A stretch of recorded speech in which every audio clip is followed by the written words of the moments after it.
Aye. We are just getting the recording starting here.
Nothing formal.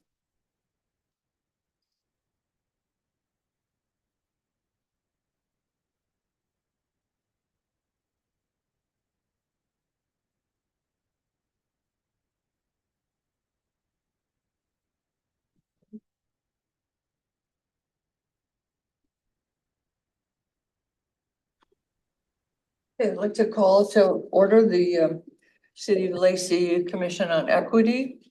It's Monday, July 22nd at 5:30. I know that Commissioner Jackson has an excused absence, and Commissioner Hedgewood will join us later. See, I would like to begin with the land acknowledgement. We, the City of Lacey, are on the ancestral land of the tribal people of the Treaty of Medicine Creek, including the Nisqually Indian tribe and the Squaxin Indian Island tribe. We acknowledge and remember that those tribal people not recognized today, who were absorbed and relocated into other tribes for survival. We recognize the ancestors and their descendants who are still here. We recognize and respect the tribal people of the Treaty of Medicine Creek as the traditional stewards of this land since time immemorial, and their role today in taking care of these lands in perpetuity. We recognize and have the responsibility to call attention to the histories of dispossession, forced removal, and abridged treaty rights that allow our nation, state, and city to develop as they are today. We recommend that the community members read the Medicine Creek Treaty of 1854. Now I would entertain a motion to approve the agenda, the previous minutes, and the consent items. I move to approve the agenda, previous meeting minutes and consent items. Do I have a second? My second. Uh, any discussion?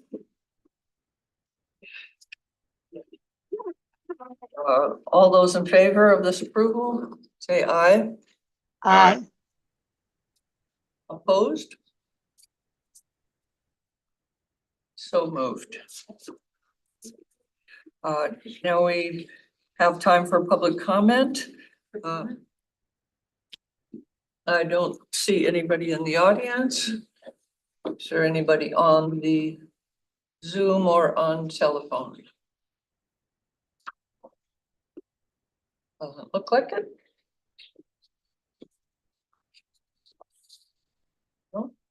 There's nobody on there.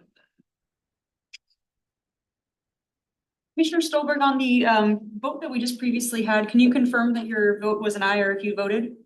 Or if it was a nay?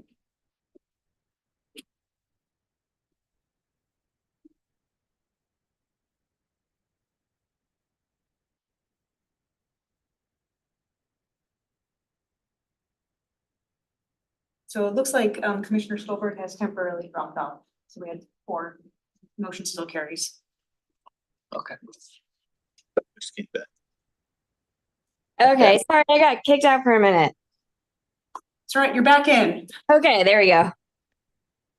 Commissioner Stolberg, did you vote on item number 4, which was the approval of the agenda, previous minutes and consent items? I think I might have been getting kicked out at that point, but I approve. Thank you. All right.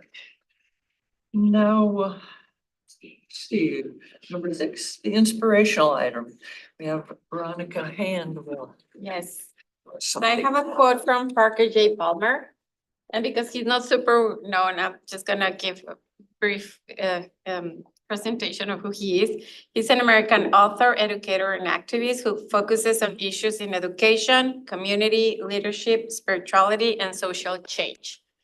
And the quote is, "Wholeness does not mean perfection. It means embracing brokenness as an integral part of life. Knowing this gives me hope that human wholeness, mine, yours, ours, need not be a utopian dream if we can use devastation as a seed for new life."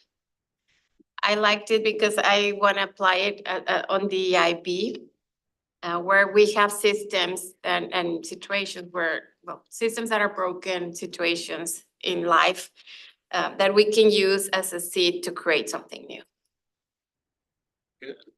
Great, thank you. I would like to volunteer for next month's item. Oh, on to number 7, business items. We're going to have the comprehensive plan update, communications and community engagement plan with presented by Ryan Andrews from the planning firm. Yep, thanks for having me, everybody. By way of introduction, my name is Ryan Andrews. I'm the community planning manager in long range planning here at the city of Lacey. Been here almost 20 years now, so quite a long time. I think the last time I was here at the Equity Commission, I think we were talking about the parks plan. So appreciate you all having me tonight. The purpose of me being here is to give you some ability to review an engagement plan surrounding our comprehensive plan update. So as stated in the staff report, we're required to update our comprehensive plan every 10 years under the State Growth Management Act. And the State Growth Management Act is the planning framework that all cities and counties in the state of Washington have to abide by. So this comprehensive plan update not only applies to our city limits, but also our urban growth area as well. And it is due to be updated. We have a statutory mandated deadline of December 31st, 2025. So it's about 18 months out from needing to be adopted by the city council. So in doing that, one of the first steps we need to take is figuring out who we need to engage with across the community. And to do that, we've a consultant team has been helping us, and one of the first products that this consultant team has been helping us develop is this engagement plan. This is a plan that's been reviewed by staff in conjunction with the consultant that developed it, and then also it's coming to you by way of the Planning Commission. So the Planning Commission has been very involved in the development of this plan that I'll go through here in the next little bit. The final step will be that it'll go in front of the City Council in the next month or so. But before it got there, we wanted to make sure that it came through the Equity Commission because of the the lens that you all bring to this topic. Specifically, we want to make sure that we're building bridges and those kinds of things with multiple stakeholders across different aspects of the community, especially those that typically don't involve themselves in our city processes. And I'll touch on that here in a little bit some more. So the plan itself was part of your packet. I'm going to hit kind of the high points as we move through it. Feel free to stop me at any point if you have questions, comments, concerns. Let me know along the way. So as far as the outline of the plan, really it talks about what the approach to engagement is going to be, and so kind of what we're going to do as far as engagement and how we're going to do it. I guess that's probably in the most simplest terms, what the plan sets out. So as far as our approach, so if you want to scroll down a little bit, Shannon, thank you for sharing the screen there. Talk a little bit about these bullet points here. First of all, leveraging our local networks and existing community engagement efforts. And this is really important for us. And I understand as well, one of the purposes for me coming tonight as well was to kind of get you kind of into what we're going to be doing as part of the comp plan so that you're familiar and aware of it. But also I hear that you have some other potential forums and those kinds of things that you may be organizing here in the short term that we would appreciate kind of having either information shared or those kinds of things. Just generally be aware that there's also this effort going on that we would really want to maybe kind of pair up with you or figure out a way that we can partner with so that we, again, leverage some of these existing community engagement efforts on. Creating opportunities for inclusive and equitable participation, making sure that there are a variety of different opportunities, pop-up events, neighbor workshops, online surveys, you name it, that we're doing a broad segment or broad outreach methods. Collaborate and inform comprehensive plan decision-making. So we want to make sure that the engagement that we're getting is directly informing those goals and policies that will populate the comprehensive plan. Educating people about what a comprehensive plan is. Oftentimes when we're out in the community, there's not a lot of knowledge about what kind of framework the city plans under, why decisions are made the way they are, those kinds of things. And so really almost using this as kind of a mini civics lesson in a lot of respects. And that builds on that goes into that last bullet there about building a long-term capacity for civic engagement around growth, development, community design, and really getting the word out that the best times to make decisions in the community about how growth happens is not when the bulldozers are mobilizing or that apartment complex is going on the other side of the fence from you. It's really at this stage where we're doing a lot of community visioning, those kinds of things that can set the stage for how the city develops. Next section is alignment around our city's mission and vision. Not too much to mention here other than it's consistent with what the city council has already put forward in terms of the vision for the community. Next section is around guiding principles, and I want to make sure that I touch on this. So number one, that our outreach is authentic and equitable. So making sure that we have community education around services, around amenities, opportunities for housing and jobs, those kinds of things are really important here. That we're inclusive and flexible, making sure that we're being proactive to engage all segments of the community. And I'm going to go through, I think, just here in just a little bit, the kind of groups that we have identified. And that's really where I'd like your feedback as well, is like making sure that we've kind of hit the high points as far as who those groups are. That we interweave equity throughout so that it's focused on equity issues and there are constructive conversations, especially through underrepresented communities. I've been around the city a long time. Last did this about 10 years ago. And, we have a much different community today than we did then. We have statistically the most diverse city in Thurston County. And we have a lot of new residents. I'll talk a little bit about this too, is like, how do we engage some of those new groups that we didn't have 10 years ago? I think is really important here.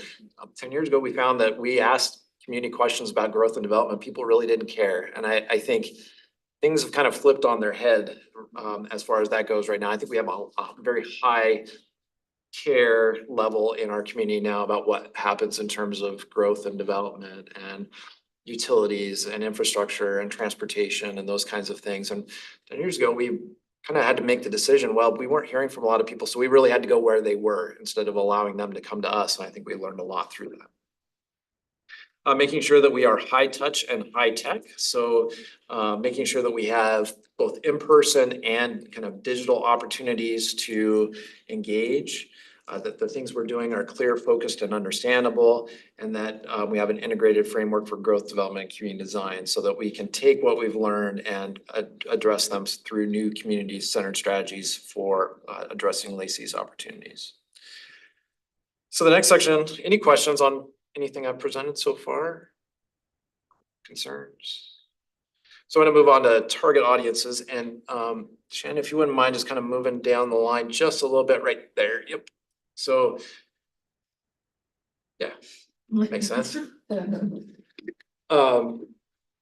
So focusing number one on making sure that we have a broad assortment of residents, businesses, key community members, those kinds of folks. But special care, you know, we typically kind of always have the people that show up to city meetings that are interested in these topics, that participate. And really, this plan sets forth how do we get kind of a little bit broader participation. And number one, it's with the youth and the young adults. And so this has some strategies in it around how do we engage, especially around when we talk about youth, it's really not only young people, but school age children as well. So if you think about this plan sets forth how the city is going to grow over the next 20 years. So for a lot of us, you know, this may not be our plan. This may be our kids' plan, right? So how do we engage those folks along the way? Military personnel, goes without saying, we have the largest military population here in Thurston County for Lacey. So I think statistically, we have 1 in 10 Lacey residents are active duty military, and 1 in 4 are somehow engaged in the activities of JBLM. So that could be, you know, a spouse, or, you know, a contract employee, or, you know, a veteran. And so we have a high connection to the military. We want to recognize that in our engagement in what we do. Non-English and limited English speaking households. So we want to make sure that we're engaging those demographics as well. So we're making sure that we're translating all of our materials into multiple different languages, obviously Spanish being number one, but also Korean and Vietnamese as well.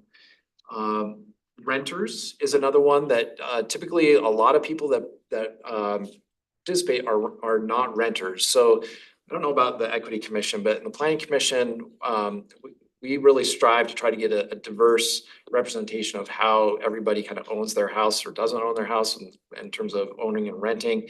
Right now, I'm not sure about this group, but I know for sure the Planning Commission is 100% owners. And that seems to be kind of consistent throughout. And I think we've done some demographics across all of our different boards and commissions that show far and away most of those folks that participate in city, you know, commissions and boards are homeowners. And so we want to make sure that we're engaging with renters, and we're actually starting to do that right now, reaching out to some of our large property maintenance groups, as well as some of our larger multifamily complexes as well. Fifth bullet down, I think, is new residents. As I mentioned too, we have a much different community than we did 10 years ago. We have a much larger community than we did then. And a lot of people, I think, you know, a lot of what we hear is people moving away from areas that are more, we'll say, more urban than Lacey is currently. They're moving down. They've kind of cashed out of King County, maybe California, and they've come here because they want to move away from some of those issues that they were experiencing where they moved from. And now they're coming to us and say, hey, I moved away from the traffic, and the traffic's just following me. Or, you know, I moved away because I didn't want it so many trucks, and now there's, you know, trucks on every street. And so really kind of engaging with new residents to help them understand, you know, how some of these decisions get made along the way. And then people with disabilities. So people that have, you know, other abilities that we want to make sure that we're providing multiple avenues for people to participate, not only in person, online, through as many avenues as we can. Any questions on this part? Anybody that we missed that you might want to add to the list? Well, I was just gonna say that we've engaged most, if not all, of these areas and forums and all, not renters and new residents, but that information, you have access to that, and you all reviewing it, kind of taken away from the information that's been compiled? Yeah. So Yeah. So we have not, I should take that back. We have just started on this process. So right now, before we get too far along, we want to make sure that everybody's kind of aware of that engagement that we're going to be doing along the way. But, you know, we'll have some surveys, some, you know, in-person events, those kinds of things that we'll be able to get some demographic information through. Ryan, I think to maybe Commissioner Brown's point, we've been collecting a lot of data through our community forums and through some surveys as well. And so we have all of that information, you know, ready and available, and you know, Okay. passed along as a data set to you. Fantastic. Yeah. Happy to.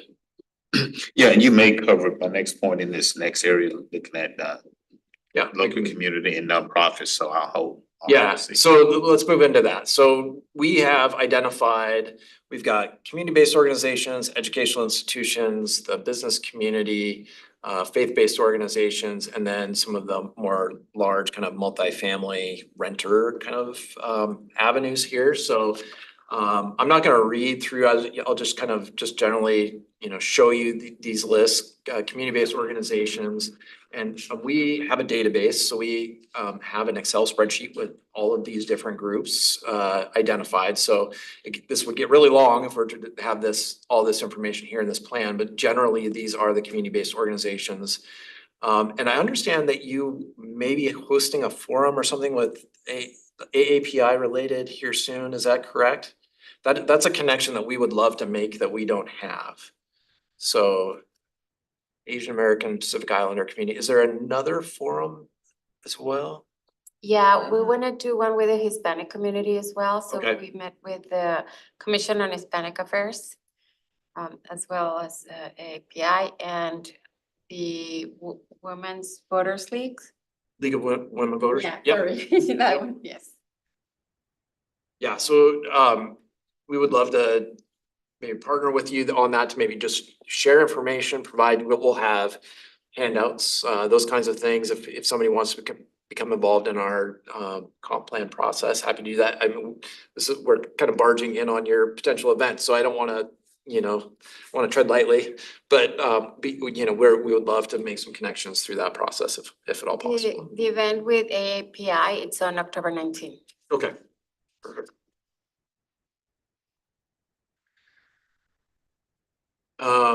Anybody else that you wanted to add to this list so far, before we move on to educational institutions? So we've got the higher education, St. Martin's University, Evergreen State College, South Puget Sound Community College, and then North Thurston Public Schools, and then also kind of the private and parochial schools as well identified. So, sorry, about the community-based organizations. Yes. So there are a lot of community-based ethnic, like Korean Chamber of Commerce, not the Commerce, I mean Korean Association, Chinese, Vietnamese. So there is actually association just for those groups. And they're here in Lacey and active? Yeah, Okay. yeah. I'm not sure how active for Korean, but there's other like Cambodians and those folks as Okay. well.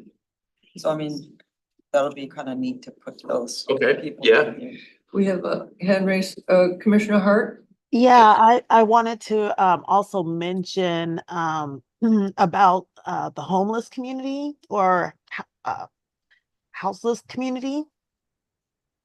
And that involves a lot, not only adults, but children as well, seeing as though we only have one youth homeless facility out in Olympia. I do have a name of a gentleman who actually has an organization for homeless youth. So that would also be a good one to reach out to. Great, and we do have contacts also with the McKinney-Vento coordinator at North Thurston Public Schools as well, that does the coordination with the homeless students there as well, so. Okay, all right.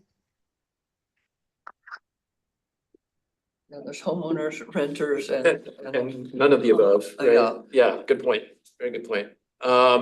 Business community, so we've got two different chambers of commerce. We have a Lacey one and a Thurston County one. We have major employers, so the biggest one around our area is that list there. Providence St. Pete's, Safeway, Walmart, mostly retailers, some of the casinos, and then some lending institutions / banks and credit unions. And then some local businesses as well. One of the things we're trying to kind of figure out as a way to engage people. So we've talked a little bit about renters. We talked about kind of the youth, the school age youth, but then how do you engage like people 20 to 30 in our community, and where are they?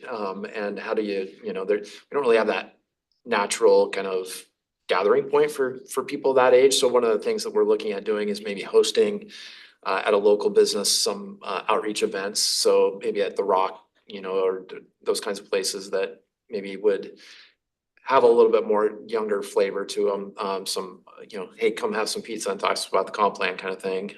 So stay tuned on that part. But any ideas about like how do we engage that 20 to 30-year-old segment? It seems to be kind of a missing link in terms of, you know, what we're trying to accomplish here. I don't know about that, but. But I did want to say, I don't see any BIPOC organization, businesses.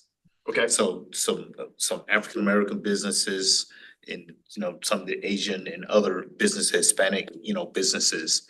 I think we need to look for some of those and add them, and there are any number that that are in Thurston County, and Commissioner Hart, she works with a directory, so she could really direct you to some of those businesses that have been in Lacey for quite some time, Lacey Olympia, and doing well. Yeah. And I'm sure they could give you some good input.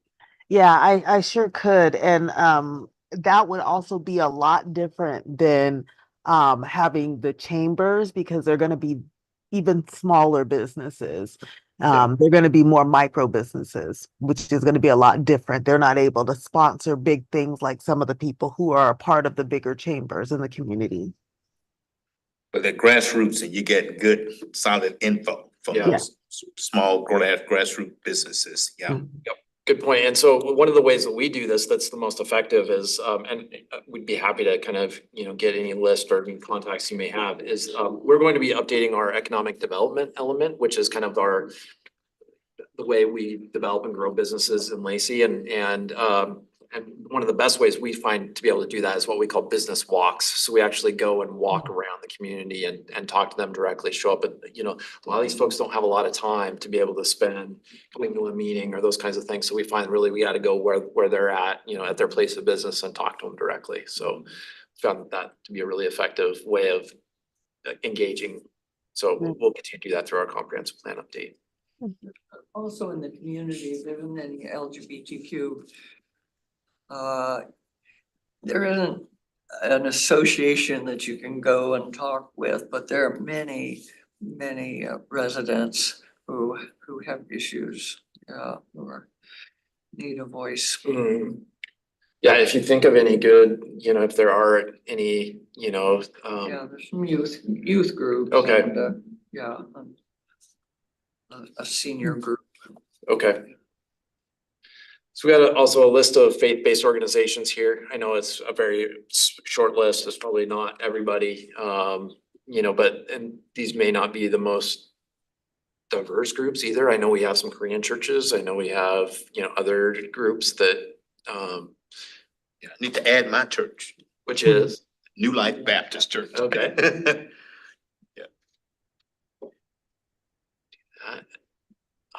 And then this is the last group here, which is the apartments, the rentals, the management firms. So some of these are some of the bigger apartment complexes. We also have a couple, this is the kind of Olympic rental management. We also have Hometown is another big one. So those are the ones that we're trying to at least, you know, kind of get a foot in the door towards engaging with their residents around. Because these are folks that typically, you know, they're not getting city mailers because maybe they're not paying a water and sewer bill. They're not getting some of that information. So how do we, you know, get a foot in the door that way? So we've actually started talking to management companies, and it seems at least at this point that they are very amenable to, you know, sending flyers around and getting them, you know, posted around the complexes and stuff like that. So Well, I got a question regarding the warehouse district.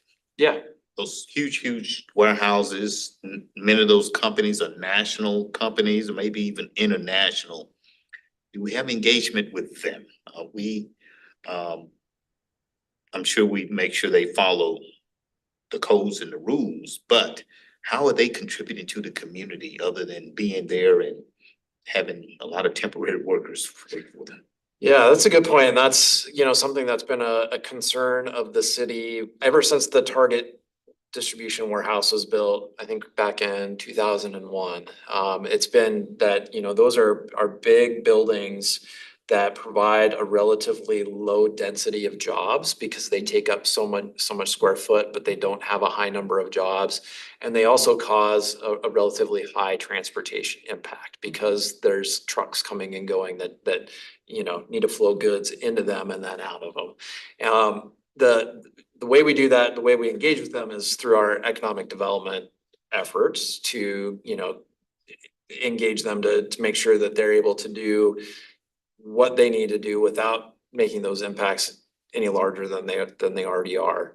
So I don't know if I have anything specific that we've been able to be successful on in terms of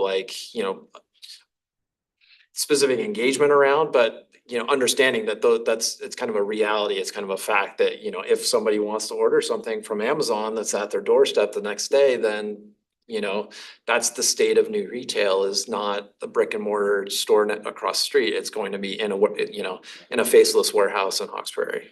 Yeah, but I'm more interested in philanthropy. What are they doing? How are they giving back to the community along those lines? I've just opened a dialogue with Uline. Okay. And I'm gonna push, them down that line and ask some questions and all. This is for, an organization I'm involved with. And, and I'll share, what they say they're doing, as far as philanthropy is concerned. Those organizations have budgets and they want to be a part of the community, want to make it better and all those things. So I want to know, what? As I see events and activities occurring around here, I don't see Ferguson and Uline and some of those as sponsors. Yeah. That's a good point, and something that we can definitely add to the list and get them engaged through our economic development efforts. And I guess one last question is there an association that those warehouses are in that speaks for them? Do they have a group or association or anything that represents them as a whole? Not really. Okay. No. Okay. And I would hedge to bet that most of them probably aren't even like Chamber of Commerce members. They're large corporations that, are members of our local chambers. I heard an ad about Amazon and how much they're giving communities for affordable housing, and it made me wonder if that's happening here. Amazon does well. I've been involved, engaged with them on that side. Starbucks, but the warehouses is a different story other than Amazon. I'm concerned with all the others. What are they doing? All right, I'm gonna move down a little bit and just get into kind of some of the methods the tactics that we're gonna be using. So these should be fairly straightforward. If you have suggestions around these, certainly speak up. So number one is our campaign website. So I click on this and open it up into our snazzy website, but it's not live yet. And so envisiontomorrowlacey.org is going to be our URL and our tagline around this effort is called Envision Tomorrow. So envisiontomorrowlacey.org is our site, and it will be kind of the catch-all for all the information that people need along the way. So this is to be launched TBD very, very quickly. We're going to be standing this up. Using e-newsletters. So this is getting people up on an email list, which we are doing right now. So just kind of spoiler alert, we're actually doing some of this outreach already. So this gets into the next bullet around event outreach. So right now, because it's summer and because we have these natural events, we were just at the South Sound Barbecue Festival. We will be at the Cops, Cars and Kids event next weekend or this coming weekend. We want to take advantage of some of the synergy that those events provide and not wait till this plan is done to start engaging. And so right now, while we don't have a website up, what we are doing is getting people kind of signed up on those topics that they want to be involved in throughout this process. So if they want to be involved in transportation or land use or climate change or housing, this is a way that we're able to do that now. Social media is a much bigger factor for me than it was 10 years ago. This is through the city's own social media channels. So we have things like Facebook, Instagram, Twitter /X. So this gives some ideas of what some of those posts could look like. I did want to point out one thing here that I think is a powerful tool that we've never really used before, at least not on the planning side of the organization, which is purchasing digital advertising. And so these are actually like mobile ads that pop up in your phone or on social media. So this isn't social media itself, it's those ads that you see that pop up. One of the things about this is that we can be very, very targeted about the people that we want to see our ads. So we can do, for example, if we did a targeted media approach about everybody that came from Lacey that went to JBLM and back, we could. So everybody that had, it's a way that basically your phone is listening to you, it's tracking you, and it says, if you leave Lacey and you show up to JBLM and you're there for, let's say, an hour or, for a whole day, and then go back to your house, we can target an ad at you that says, hey, service member, or, hey, member, however it's portrayed, a JBLM, a person, please participate in X, Y, and Z. That's a way that we can be able to do it. And so that's a way to be able to purchase very directly targeted ads to specific people that we want to engage with. Interactive media is another thing on the list. So we are going to be using what's called Maptionnaire. It's a map-based survey, which allows for, basically it's an online tool that has a map, and it says, for example, it takes you down kind of a list of different things that you may want to prioritize. It may say, hey, if we're looking in Lacey for areas of new businesses, where in Lacey would you like those to be? So it's a way to be able to very geographically represent exactly, what concepts people want to prioritize. And then also an interactive game, probably around, I'll say, budgeting, which is basically how do people, how would you prioritize comprehensive plan, issues? Would you want to prioritize housing, affordable housing, climate change, those kinds of things, and have some kind of dollars associated with them, so people have a limited budget and they can see, how some of those decisions can get made. Things like display signage, gets into some fairly standard stuff, posters and those kinds of things, some print media, engaging with our youth. So as I mentioned, this is a very high priority item for us, especially moving into next school year. So we will look at creating some activity packets that could be wrapped into some curriculum for elementary school students as well as middle and high school students. Maybe a youth art contest. So we have used this in the past, like a coloring contest or an art contest, especially we have Children's Day coming up at Hunter Park in October. That would be a fantastic time to do that. Multi-generational outreach. So things about how maybe we can get from students to parents through their teachers is an idea there. And then post-secondary engagement. So things like how do we maybe wrap this into a class at St. Martin's, Evergreen, or SPSCC. And potentially as guest lecturers, if we, have the ability to be there, present at a class or something like that, that'd be great. Let's see, I think that just about wraps it up as far as what I wanted to get into as far as the methods and those kinds of things. I'm just gonna generally just go through real quickly kind of our phasing and timing for this. So right now it's essentially I believe a 4-phase process. Number one is what we're calling visioning. So that's the kind of process we're in now, moving into the summer events. So kind of asking people what they want to see for the future of Lacey. So that's through a variety of community visioning events, pop-ups. So like I said, we're at the Barbecue Festival. We'll be at the Cops, Cards, and Kids event this weekend. And we will also be doing an open house as well as a community survey for that. The second is phase 2 is our local needs and growth scenarios. So going through with the community kind of what the future of Lacey could look like, kind of some visioning exercises there. And that's where that map-based exercise comes in. And then we actually move into our draft policy. So we want to ask the community, hey, we've talked to you, you've given us your vision, you've said this is what you want to look like in the future. So then we roll it out and say, hey, did we get it right? So that's it's a little bit of an iterative process there. So that gets us into spring of 2025. From there, we actually launch our comprehensive plan, which is actually going to be a web-based comprehensive plan. So this is the first time that the city has done a fully web-fronted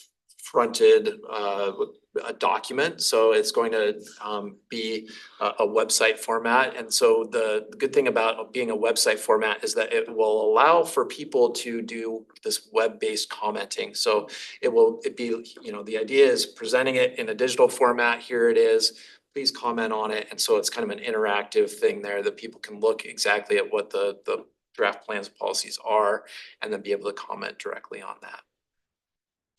And then at the end, I'm not going to go into too much details. I know you guys have many more things on your agenda, but also ways that we can measure the ability or the engagement and outreach that we did have. So that's at the very end of the document. So with that, I'm going to stop sharing.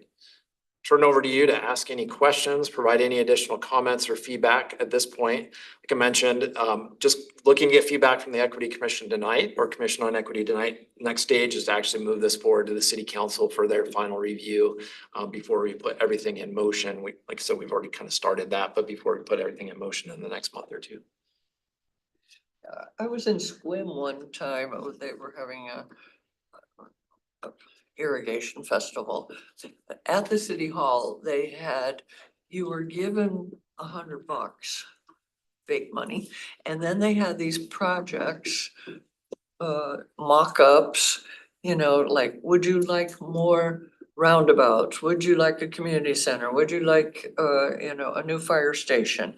And you got to like vote with your bucks. Mhm. And I thought that was really, and they let visitors do it too, because we were there for the day, you know, and that's important to us.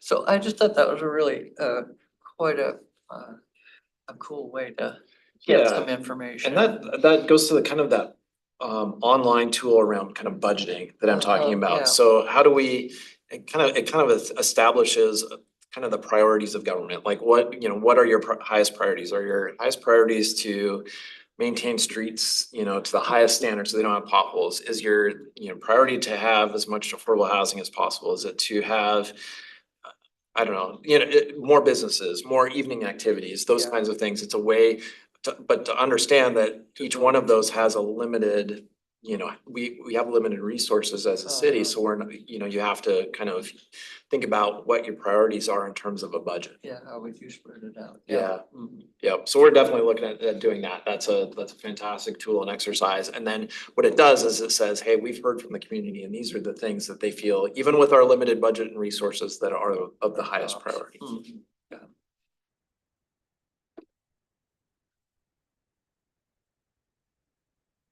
Anything else? I think the city, you know, and we're having forums, you all prioritize the community voice. The more people get used to, like, oh, they really are asking me, then it'll be strengthened and we'll be able to communicate more. But we'll also have to show that the communication made a difference. It was. Very It good was point, is effective. that, you know, it's not just listening for listening's sake, it's Yeah. listening to make sure that we're getting that information folded into our plans and policies that sets the kind of the framework for how the city is gonna grow in the future.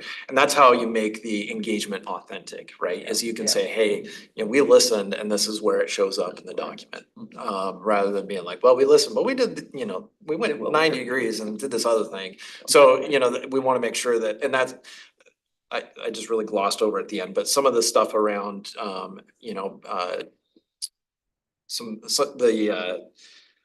the tools at the very end around, making sure that we are, measuring how we perform, you know, measuring success and those kinds of things. I think that's really important too, is, you know, not only is it like in numbers of how many people we've engaged with and those kinds of things, but also where those ideas show up in the documents afterwards. So I'm curious, I mean, sounds like a great project with a lot of work that needs to be done. Yeah. So you have staff, I mean, do you have means to do this? Yeah, good question. So I have a staff of it's myself and 3 other people. So we have on our staff, we have Hans, he's a senior long range planner. We have a housing coordinator that's doing the housing work, so things related to affordable housing. And then we have a climate and sustainability coordinator. So a big part of what we're required to do is around like greenhouse gas emissions and those kinds of things. So it's kind of my staff. We also have consultants helping us on the engagement and outreach. So the consultant has helped us draft this plan. We also have 3 other consultant-led efforts. One around developing our climate element of our comprehensive plan, one around the transportation element of our comprehensive plan, and the third one related to housing, which is looking at our housing goals and policies. This is a partner project we're doing with Olympia and Tumwater to making sure that we are addressing racially disparate impacts in our housing planning. So it's a big project. There are a lot of state mandated requirements. So the state has put a lot of requirements on cities to do a bunch of this stuff now that wasn't around 10 years ago, the last time we did this. So this comprehensive plan update will be not like any other that we've previously done because it's so robust, touches so many different things, has so many stakeholders and those kinds of things. So appreciate the comment. Yes, we have staff, we have consultant help, but it's a very, very big project. And I would just recommend that when you find holes, that you reach out, to the commission. With religious organizations, like there was no African American church listed, so. Right. There may be Korean Asian churches, reach out to us. Yeah. We have resources, we know people and organizations that we can help to fill some of those holes. Absolutely. And I'm fantastic to hear that. And that's the reason I'm here, is just to also, help me, populate this so that we're successful on our end too, because we're working with a consultant. The consultant's done a fantastic job, but they don't live here. Right. They're down in California. So the more kind of local knowledge, getting the right people in the room, getting you guys involved, I think is going to make this a much more robust process. Yeah, and you may have commissioners that are tied to the military, and we do too. I'm a veteran, and Makita is associated with the military, so just we can help there as well. We'll make sure Cliff is there every step of the way. No, I'm retired. I have. Another question I have real quick. So you said your consultant is from California, Yeah, and is that because their expertise? yeah, exactly. From our local, state contracts, you couldn't find anyone? So we did a competitive process where I think we got 8 different consultants. They are very well known in their field for some of the tools that they have.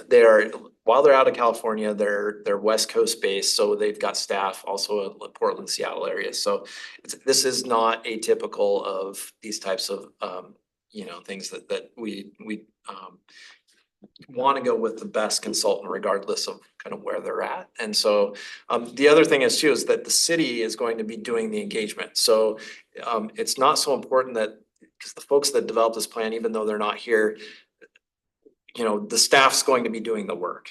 And so they're not going to be flying up from California and doing the engagement in a city hall or, at the barbecue festival or stuff like that. That's going to be the city staff.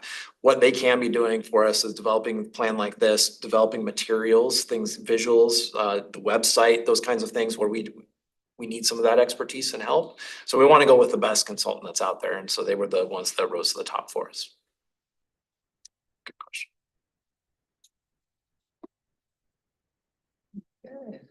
I was gonna ask you if you consider having the survey translated, but you mentioned Hans and I already helped you with that. So Okay. you already took care of that. Yeah, yep, great. Yep, we're already thinking about whatever we put out, we want to make sure is, in multiple languages for sure. The good thing about, like we're talking about a website, so at the very end, we're gonna have a website product, which will be able to be translated into any language. Right now, Our comprehensive plan is literally a static document that kind of sits on the table. It is a PDF, but it's not easily translatable. Like now you can just, go up to the upper right-hand corner when you get to a website and translate, and boom, everything is right there translated. So that's another advantage to doing a website, a web-based product, is the interactivity from that perspective as well. And, we're not just limited to a couple languages there. There's, I don't know how many languages how many languages can you translate into our city website? 160 plus. Really? Wow. So no matter where you're at, it's just about covered.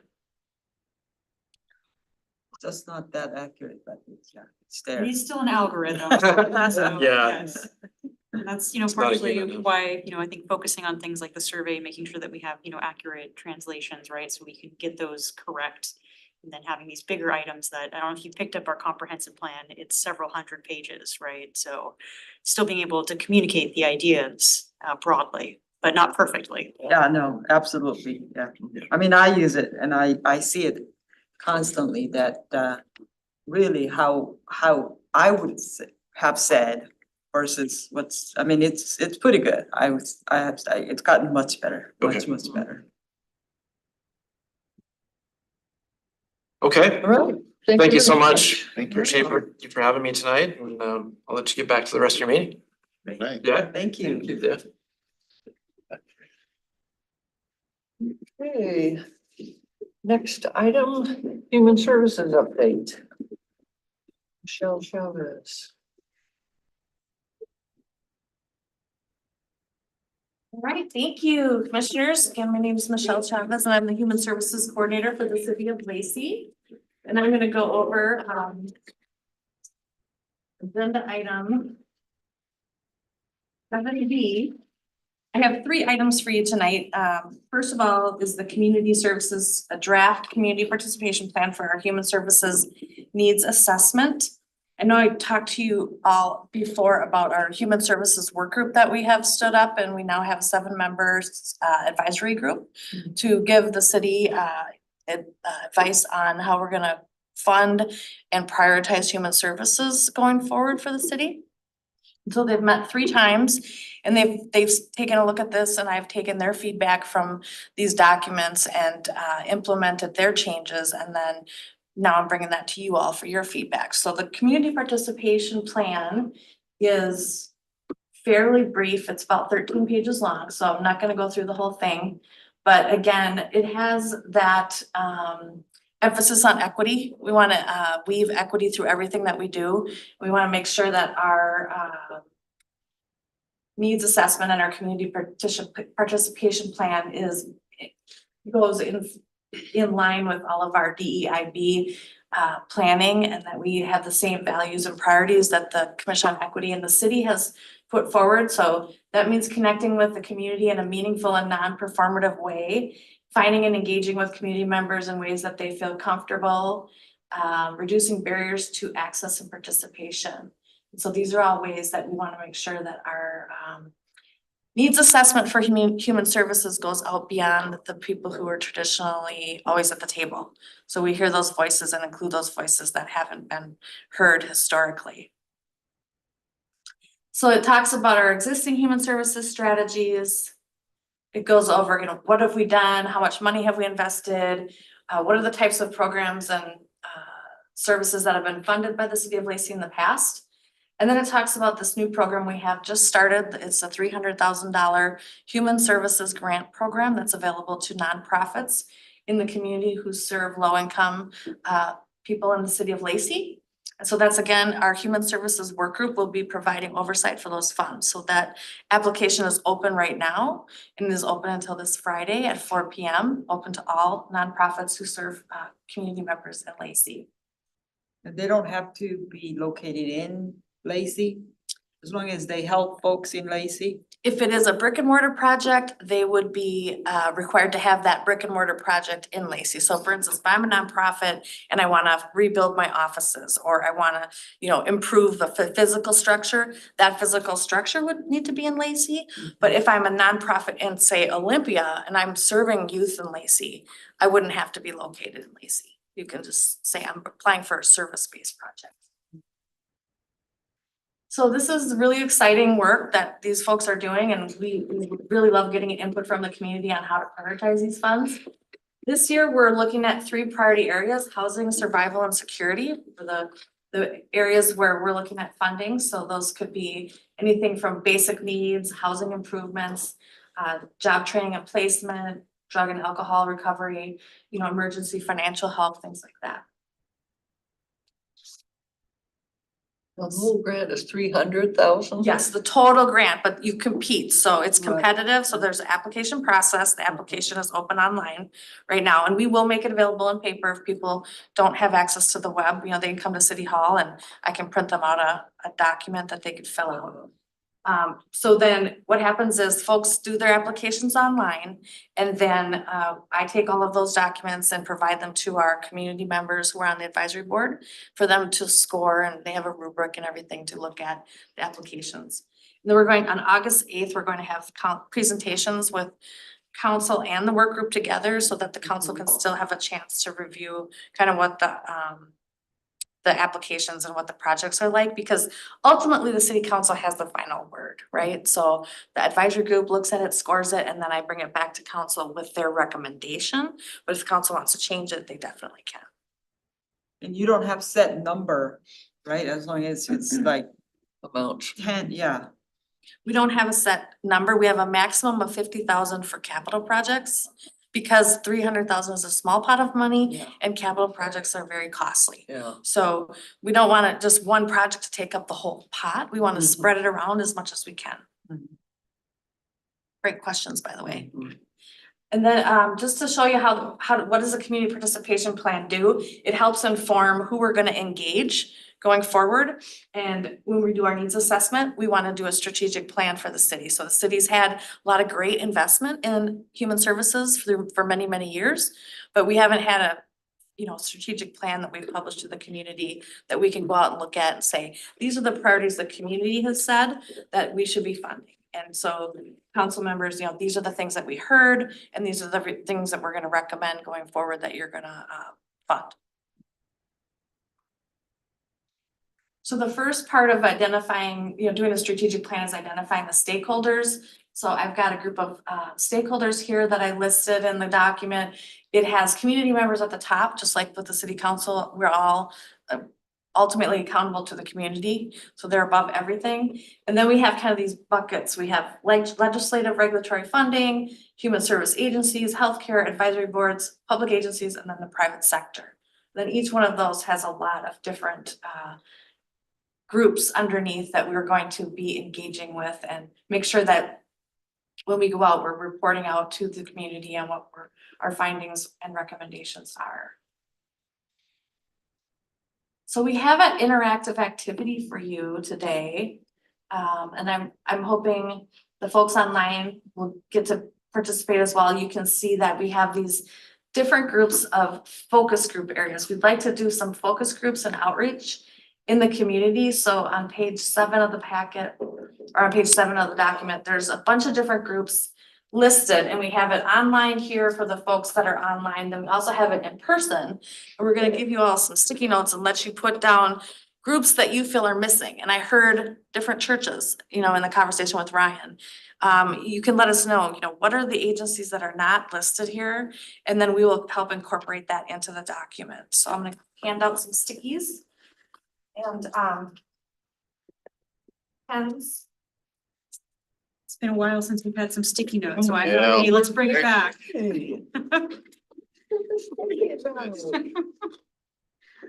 I just have extra pens too. If anybody needs a pen. Sorry. We gotta stick them on you. You were in the way. Use a sticky. You need a pen, got a pen? Yeah. So fitting into those categories, the people that were missing under service agencies, under public. Focus group, and maybe we're missing categories too. Under the youth category, do you have daycare facilities listed on there?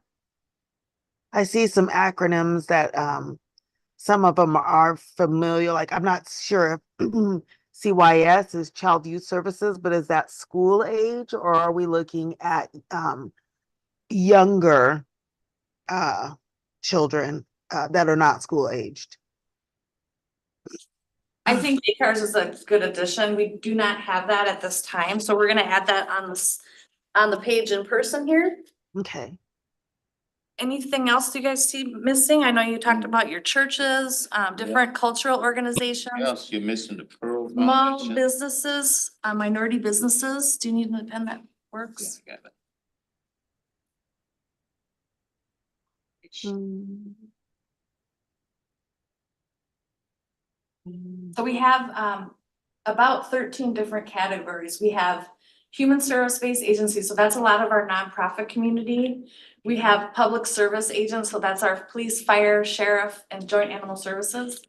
We have cultural groups, like we talked about the Korean Women's Association, the Polynesian Association, the Islamic Center of Olympia. Mishilanta is something that that wasn't on our radar screen, and an advisory group member brought that up.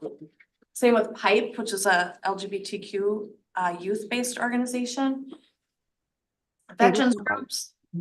Yes, Maybe somebody for the Jewish population as well. That's kind of starting to, not that it's starting, but they're really in the forefront right now. And they're gone. and so that would be under cultural, immigrant, and faith-based.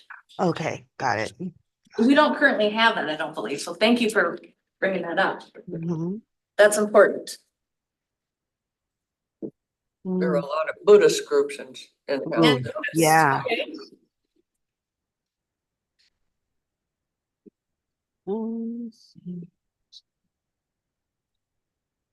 Transportation, schools, we talked about North Thurston, both the elementary, high school, middle school, Pope John Paul, homeschool community. Senior services of South Sound. We have for the retirement communities, you've got Revel, and then there's another one on Pacific and and Carpenter. I don't remember what it's called, but it's a humongous retirement facility in Lacey as well. Reserve. Called the Reserve. Oh, okay, yeah, that's it. Them and Revel. Mm. Mm.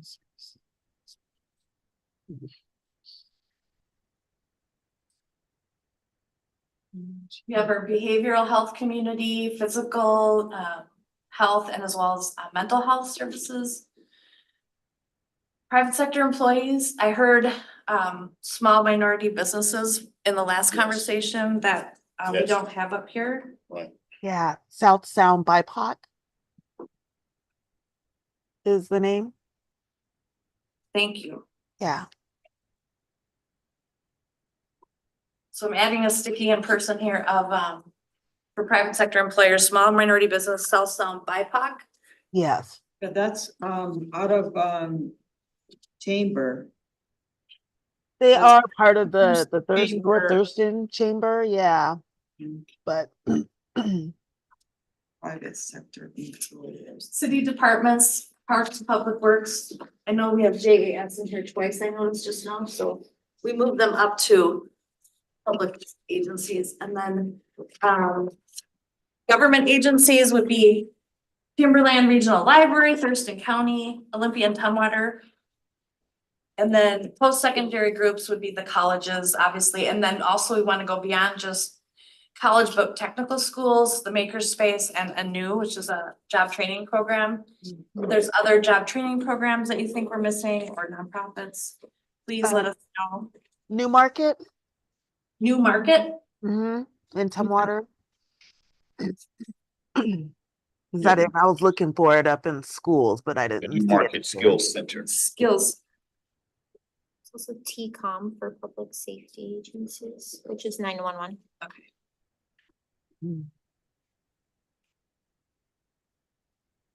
so we heard TCOM 911 to go in public safety agency, and then New Market Skills Center to go in post-secondary. And what about the fire department?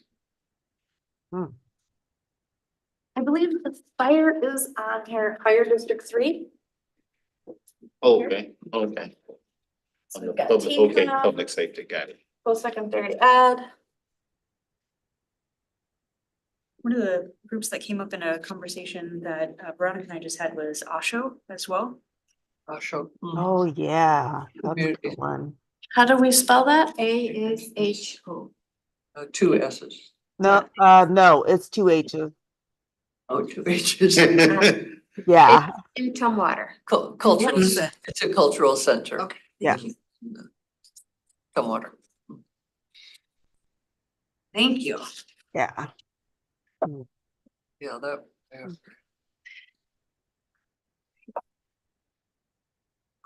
Any other feedback for people to reach out to do focus groups?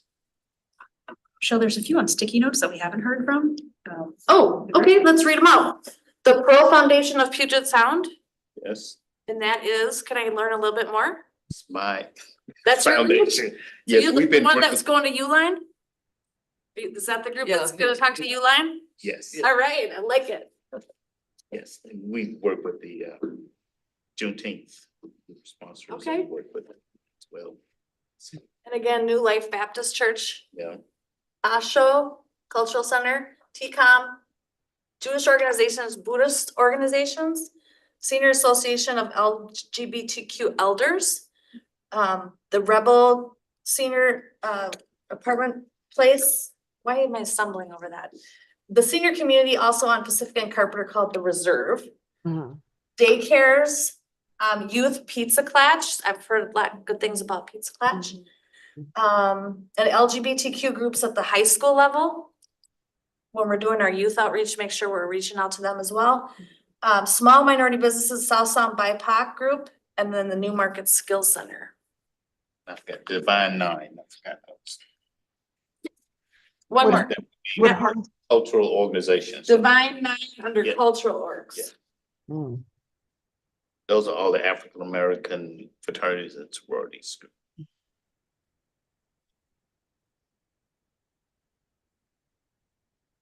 Makita, your Oh, hand, I was thinking, since they're reaching out to like Uline, I was thinking, Lowe's and Home Depot, since they do like, not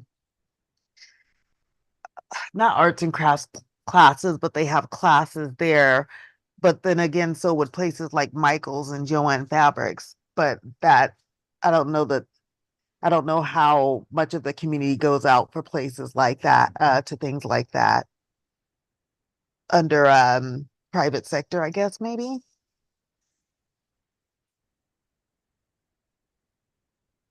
So like larger businesses. Yeah. Or even, I mean, I know this one might be controversial, but do they ever have gun safety things? I mean, I know it's something that's a little radical, but it is a side of things that we don't really talk about. And so I would hate for it to be not included. Would that be something that would be something that would be could be included, or would it be totally off the cuff and not applicable? Well, we're gonna talk more about the focus questions coming up. Okay. And so I think that conversation might evolve organically out of that, the conversations, but I'm gonna put it under private sector employers. Mhm, Large businesses, kind of what's their human service mhm, contribution. mhm. And I did put a sticky note on that, on the page. Okay. Any other feedback on the potential group participants? All right, well, that was a really great amount of feedback. I thank you all so much for your ideas. I really appreciate it. We want to integrate this into, before we start the outreach, we want to hear, who are the people we should be speaking to and who are the missing voices before we even start reaching out. So that's why it's a big draft. It's a draft. Yeah. So the focus group questions, one of the things we heard from the the ad hoc work group was, better define, what do you mean by human services? Cause that's such a nebulous term. And sometimes people confuse human services with human resources, like you're actually recruiting. So be more specific. This is exactly what we're talking about. All the elements of healthcare, down to pet care, food and clothing, jobs and training, senior focused services, youth focused services, and then services that we're not aware of. So we want to always include that. Tell me about, things we might not know exist. Mhm. So these are kind of draft questions. You want to ask open-ended questions in focus groups so you get that more complex data out of folks. So just tell me about your experience with human services in Lacey. Do you feel that there are gaps with human services? Do you feel we're doing well? Do you feel that we need to make improvements? Think back to a time when you were looking for human services in the community and were those services available? So sometimes you're looking for services for yourself or someone who comes into your business or someone that you may encounter on the street. And were you able to find them the things that they needed? Did you find the services you needed? And then thinking about this conversation, what do you feel are the highest priority areas for human services in Lacey? And then we want to try to do one-on-one questions with people. So there's a community-based survey that will be online that we're going to have open for hopefully several weeks. And that's the next item I'm going to run by you all. And then we would like to do focus groups. So that's me going out and doing outreach, possibly with some of my advisory group members is helping me. And then we also want to talk to people who are actually getting services from our nonprofits in the community and if they're getting the services that they feel they need. So tell me about your experience obtaining services. Do you think there's gaps? And then what do you think the highest need is? So again, helping us prioritize for the city council how those future investments are going to be made. So the next steps are to direct outreach and engagement as listed in the community participation plan. And determine ways to evaluate our progress. And then we will share an analysis of the findings with the Lacey work group and the Lacey City Council. And you all, of course, we want to come back and let you know what we're hearing. So that concludes the first part, which is the community participation plan. That's just a draft. And then we have our needs survey. So this is an online survey. It has not been conducted yet. We are getting feedback from folks about what they think about it. Is it, we have the right stakeholders listed? Are we asking the right questions? Are the questions correct amount of time? Is it, is the correct size, length, things like that? I want to say just in coordination with what Ryan presented on, we have met with community and economic development to talk about timing, about the comprehensive plan outreach and then this outreach. And do they complement each other? Are they going to compete with each other? And they feel that this plan will help inform their plan as well and that they could incorporate the data that we're collecting because this is a very deep dive into one specific area. Theirs is a very broad look at the city planning for the next 20, 30 years. So human services could be one portion of the plan, but it's not going to be launched at the same time. So they're comfortable with me moving forward with the electronic survey piece ahead of their kind of kickoff and launch. So this survey that we'd like to do, hopefully launching it at the end of this month, maybe early August, is right now it's 17 questions and I feel like that's a lot. So I don't know what you all think, but It's a lot. It's a lot. The first 10 are based on the community overall, and then the next 5 are based on your household. So how do you feel about services to your household? And then we have kind of some open-ended questions. They're not all mandatory. So there's things in the questionnaire that are optional, and we put optional in there so you can skip it. So I want to try to keep people moving along and not get discouraged. So the first question is, it asks, you can rank all of these community services needs and you can do as many as apply. And it's pretty comprehensive, right? There's a lot of different data there. So I'd like to suggest, use of like plain language. Sometimes even barriers kind of hard to translate. in a lot of these, so just say what makes it difficult or something like that, rather than barrier means actually like if you translate it to wall. Stuff like that, and then, and explaining what health service really means. Because if you know that terminology, it's easy to, but if you don't know that terminology, especially immigrant population, some of these terminology is hard to understand.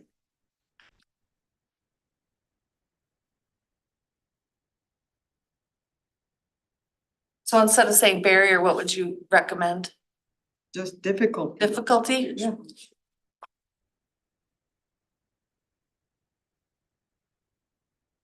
That's a great point. And see, I am not bilingual, so I don't think in terms of in two languages at one time, so that's really helpful.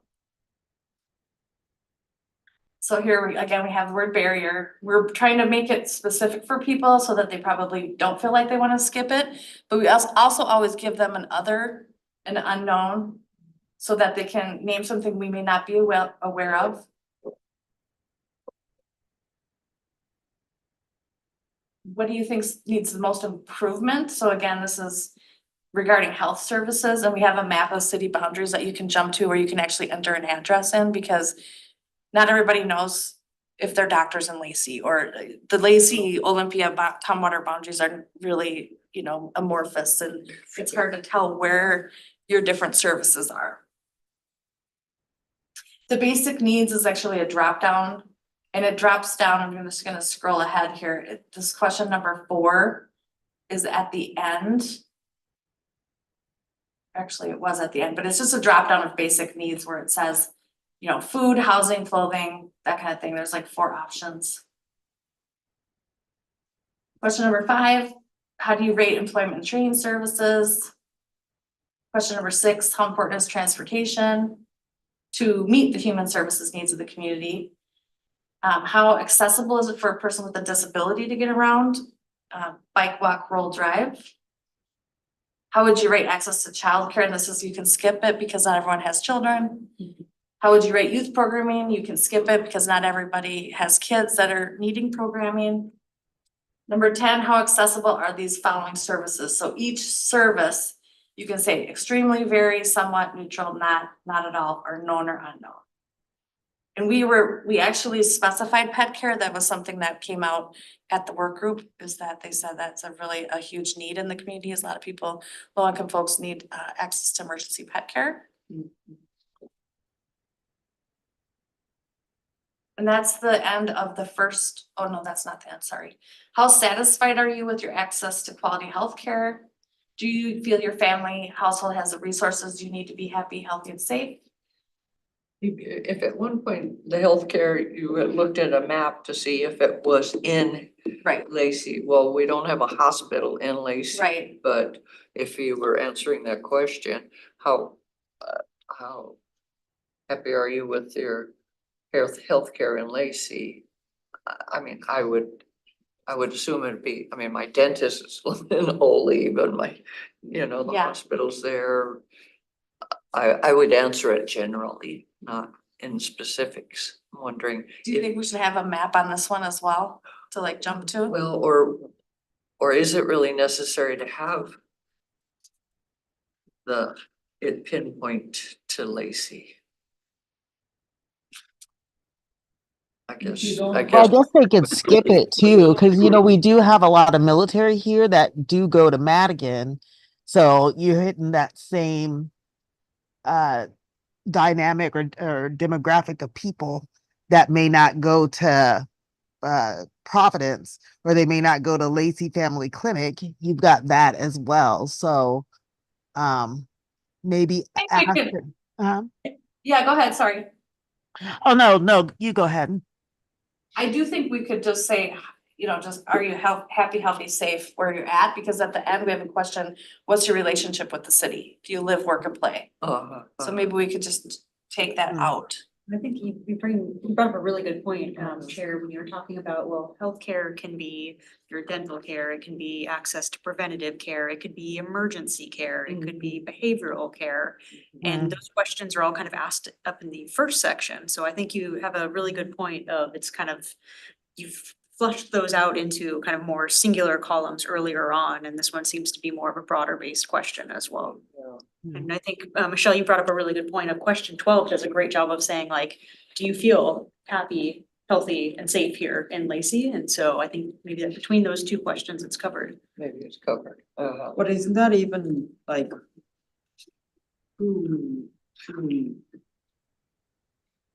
Mixed, healthy, happy, safe, maybe one at a time? Good point. That's all human services, family Just pick this. and these. General well-being. So, I don't know which one to go, pick, healthy, happy, safe. then you can share. Sick and I- healthy, but yeah. I'm happy anyway. You have access to resources that make you feel healthy, happy, safe. And this is a gen. Yeah, Yeah, think part of- general, after all of the other stuff you've answered, yeah. Yeah. I think though, Commissioner, Sauer, what I'm hearing though is kind of getting the three concepts all tied together and maybe not being able to distinguish between all three of them at once, right? So you could feel healthy, but maybe not as safe in your community. Is that? Mhm. Sounds like that question needs a little work, Yeah. is what I'm hearing. Mhm. Maybe look at the health-based questions and see if we can condense them a little bit. And then maybe be more specific so people don't get confused. Is there Mm. safety questions above? Security, we're gonna go for security. Is there safety questions above? Well, Or I mean, smush safety about, is subjective, Yeah. so I but- think Yeah, everything that is a human service can add to our safety. yeah. And I was thinking about the pet care thing. Are people gonna push back on that, right? Why is pet care considered human services? Mhm. Because pets are a lot of times a service animal and they have a health-based function to Yeah. someone's happiness and safety in the community. So those kind of questions, like, I think are subjective, but I think all of the human services contributes to safety. You know what I mean? But this is not it's not like a broad-based, like, should we have more cops kind of question. Yeah, right. No. Mhm. General way of limiting. We're just asking if Lacey has the resources. If your household has the resources they need, so. It's not asking, are you healthy, happy and safe? It's like, do you have the resources you need to pursue those things, to pursue your health, to do things to make you happy and your family happy, and are you generally safe, all of the safety, public safety agencies available to you, police, the fire, and all those things. maybe like It's a not really a well-being. yes or no question. Yeah, yes or no? And that's why we always leave the bottom part, please share more more comments, because it could be something we wouldn't even be thinking about. Cause there's no way you can capture everything in the survey. Yeah. And you wanna keep it as brief as you can, capture as much data as you can, but then let people have that narrative piece to say, hey, you know what would make me really happy? More nightlife. Right. We hear that a lot about people want more nightlife, more stuff to do in the That community. party in Lacey, all right. Yeah. Not enough indoor activity. Oh, couldn't you also maybe term it as do you or your family have the knowledge of the resources in the community to help you feel happy, healthy, and safe? Because it might just be, hey, I don't know that we have, this border collie type thing where you can take your dog and, have them be there for a week while you go on vacation and then come back and pick it up. It might be more of a knowledge thing. That would be a good point. So it sounds like this question needs more work. We're Mhm. gonna go back and massage it some more and Okay. take all of your input and try to make it better. Question 13, how often do your household members access human services? So very often is weekly, somewhat often monthly, not often annually, and then never. please select your household's most urgent needs. So again, the first 10 questions are really community-based and the last 5 are household-based. And it goes into the detail about all these different services that in my household, it might be one thing, in someone else's household, it might be another. So we'll be able to kind of pull that data down and extrapolate it and then really prioritize for the city. Here's what the community needs are, and these are what people are saying their household needs are. Another question that's optional, give an example of human services you accessed, how did it go? This is optional. This could get a little sticky if people are putting in complaints about things that they didn't feel that they felt they were receiving well. So we make it optional. And then anything else you would like to tell us about human services? And then what's your relationship to Lacey? Do you work in Lacey, live in Lacey, visit Lacey, or other? And there's a map again to see, do I live in Lacey, work in Lacey, visit? I know my daughter lived here for a long time before I moved here and I was very invested in what was happening. Even though I didn't live here, if your child lives here and you're living 1,300 miles away, you care very much what's happening in Lacey. So we want to make it open to anybody who wants to take it. So any more questions about the survey? Or any more input, I should say, questions, input? Are you gonna take it? You take it? Yeah, Thank you. absolutely. We'll take it. So when it The comes 7 up, members of the And then work must take it, the 7 members of the Commission on Equity must take it. We have 14 responses. so the lead in, does it say, can we have 10 minutes? It takes approximately 5 minutes Yes. or 8 minutes? It's right now, it's about 10 minutes and SurveyMonkey has a little thing that says, this survey will take about 10 minutes. And I'm gonna see if I can tweak it to like get it down to like a little bit shorter. And then say, there's optional questions. You don't have to answer everything. Some of it's optional. Called the length is what causes me to say yes or no. So what would you all, for length, where would you cut off for time? 10 minutes sounds. Yeah, quite 10 is on the long. high end. yeah. Okay, 10 is on the high end. What do you think for completion? You think it would, So 17 questions take 10 minutes? that's what it says on Does it? survey. SurveyMonkey, it's the SurveyMonkey. So, but I'm just trying to gauge like where would people, Maybe 5 to 7 minutes, okay, depending on their comprehension. Because some of them, you can select more than one, like that first one with 12 on there, I got to go through and think about them and click and, Mhm. You might ask Parks, they did a survey, a year ago or something. Mhm. And they got a pretty good amount of responses. Just check with them how long theirs was. I'm going to do that. I'm going to do that. The last one of these I did, I got about I got about 234 responses in the community, about 40,000 people. So, that's not a huge return rate. So if anything I can do to get a better response. I know people feel like they're surveyed to death, oh, right? yes, oh, yes. Don't ask me any more questions. And I think this group's already identified, hey, there's a couple of questions that we could tweak or even remove and kind of streamline it that way. So I think there are some ways we could button it up a little bit, but we also need to balance that with getting information that's gonna help us make informed decisions about services moving forward. And what's the Lacey, our Lacey logo is we build it together, no what? Shaping our community. Shaping our community together. I mean, we should be putting that out, like, this is how we're doing it. We're asking you, please, shape Lacey together. Yep, 100%. So this is gonna be translated into different language? Or is it like upon request or what? I'm How- hoping to, do we have the resources to do that? Yeah, I think that's certainly something we can look at. That does take some time for us to do. So just kind of based on the timing, it might push it out a little bit longer if we're gonna be looking at a couple of languages.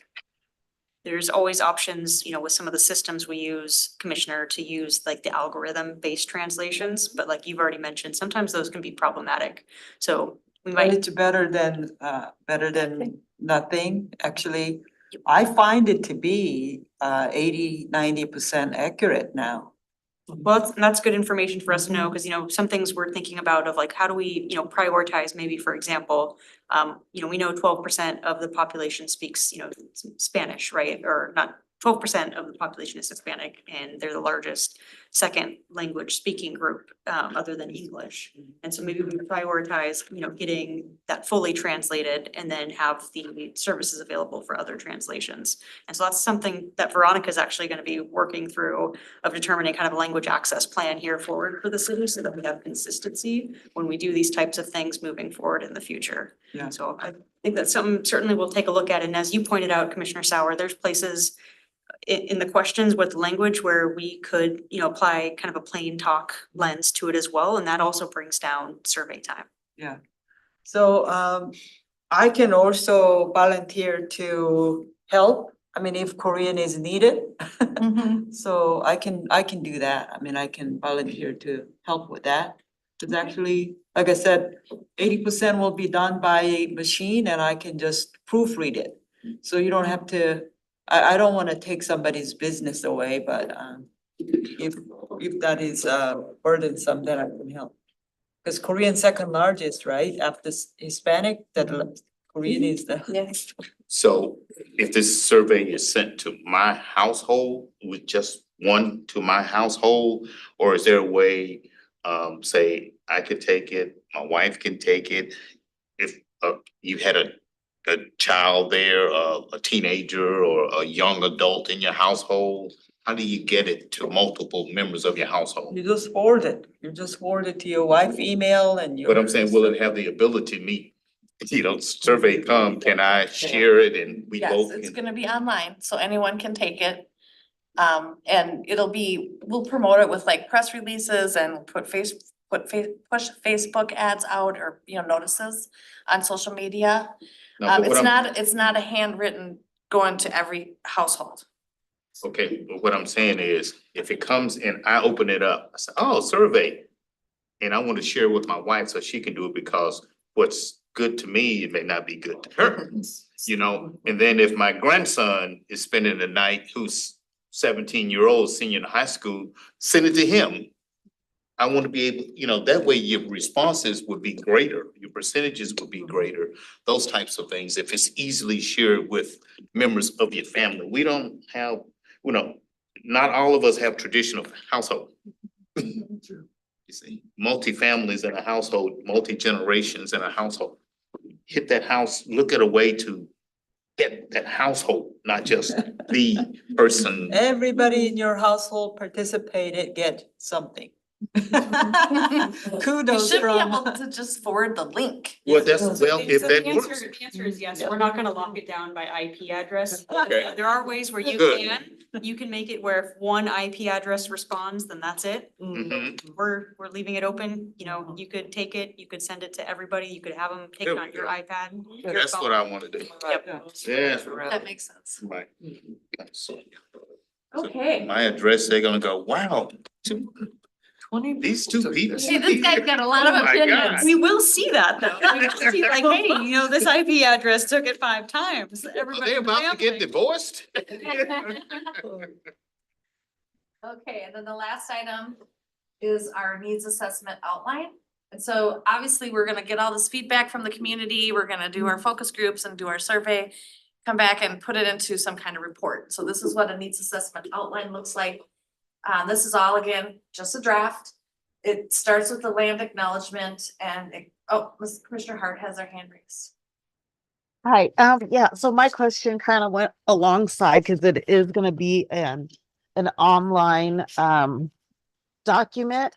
Is there a way to follow up and boost the email, because you are trying to get maximum dissemination and more people to fill it out? Would you boost it sometime between its initial blast and before the deadline date? Boost it again to people who maybe clicked on it and didn't take it, or didn't open it at all, to see if you can get another round of people? Because number one, you're trying to get more participation, and number two, it might be something that you can also capture too and follow up and see if maybe they don't have access to that email anymore, or they don't have access to the internet anymore, and that's why you're not getting any responses. That's a great question, and I look to our professionals. We have a great public affairs team here at the City of Lacey. Yeah. And they help me to do exactly what you're saying. They know Awesome. when to send the messages out, they know how to get the word out and when to do the boost.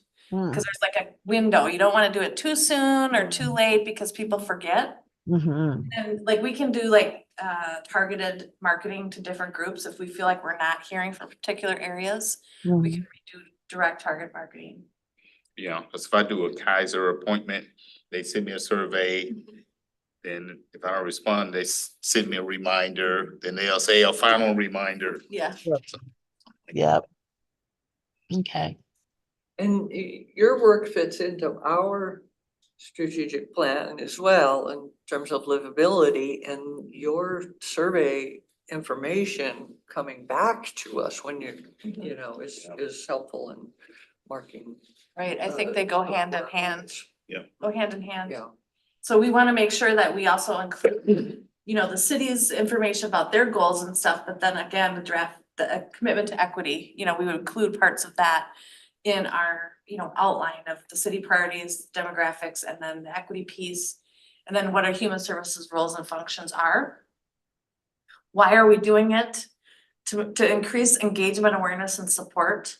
We want to help set priorities, so how are funds allocated, what services are not being offered, where can we improve services and demonstrate what's working well.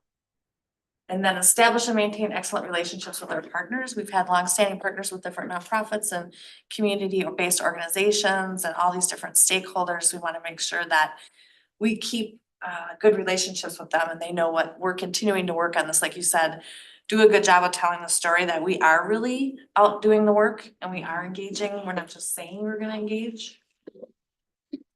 And then we have our priority areas. We'll break this down into specific segments. So like with youth and different areas, with seniors, with older adults, you know, how do these different demographic areas break out in terms of human services needs?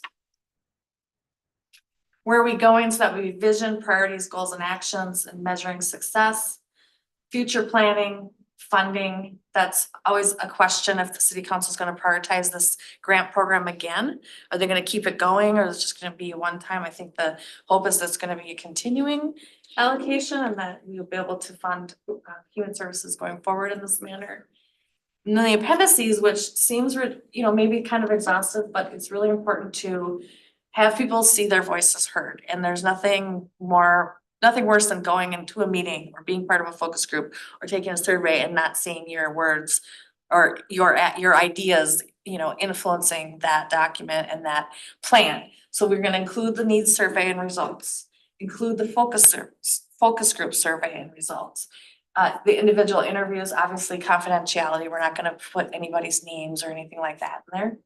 And then a resource summary of what we have now, and then references. So that would be anything that we've referenced that we need to cite. That's not our work, but we're referencing another report or another chart or something like that. We want to make sure we lay that out. So it's a pretty, you know, it's a nice basic, I think, strategic outline. It's not super complex. We're not a giant community, so we looked at a bunch of different examples from like Bellevue and Issaquah. We looked at that and, you know, Bellevue is big and they have a lot more dense reporting. And then Issaquah is actually smaller than Lacey and they had a really nice, you know, condensed report that was specific, but it had a lot of great outreach in it. So any questions about that?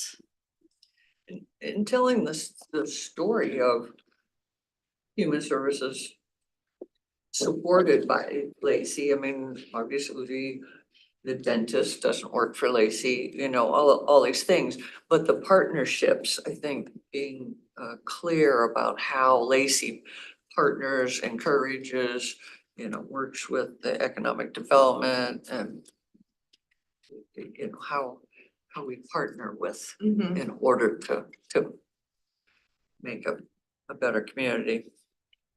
Yep, and we wanna make sure that's in the beginning part is what's the history and who are our existing partners and what are the opportunities for moving forward? You know, Yeah. we're gonna expand our partnerships and expand the amount of funding we have and agencies that are funded. That's a great point, cause where we are, where we're going. How we could expand, yeah. Right. Okay, that concludes my report for tonight. Thank you for your time. Thank you. I appreciate all your feedback. Another sticky coming down the way. I gotta take pictures of the stickies because they fall off. Shannon was like really good to tell me like, you never know, sometimes they fall off and then you don't know where they're going. All right. Okay, the next step is the utility wrap project. One of my favorites. Sharing. Maybe.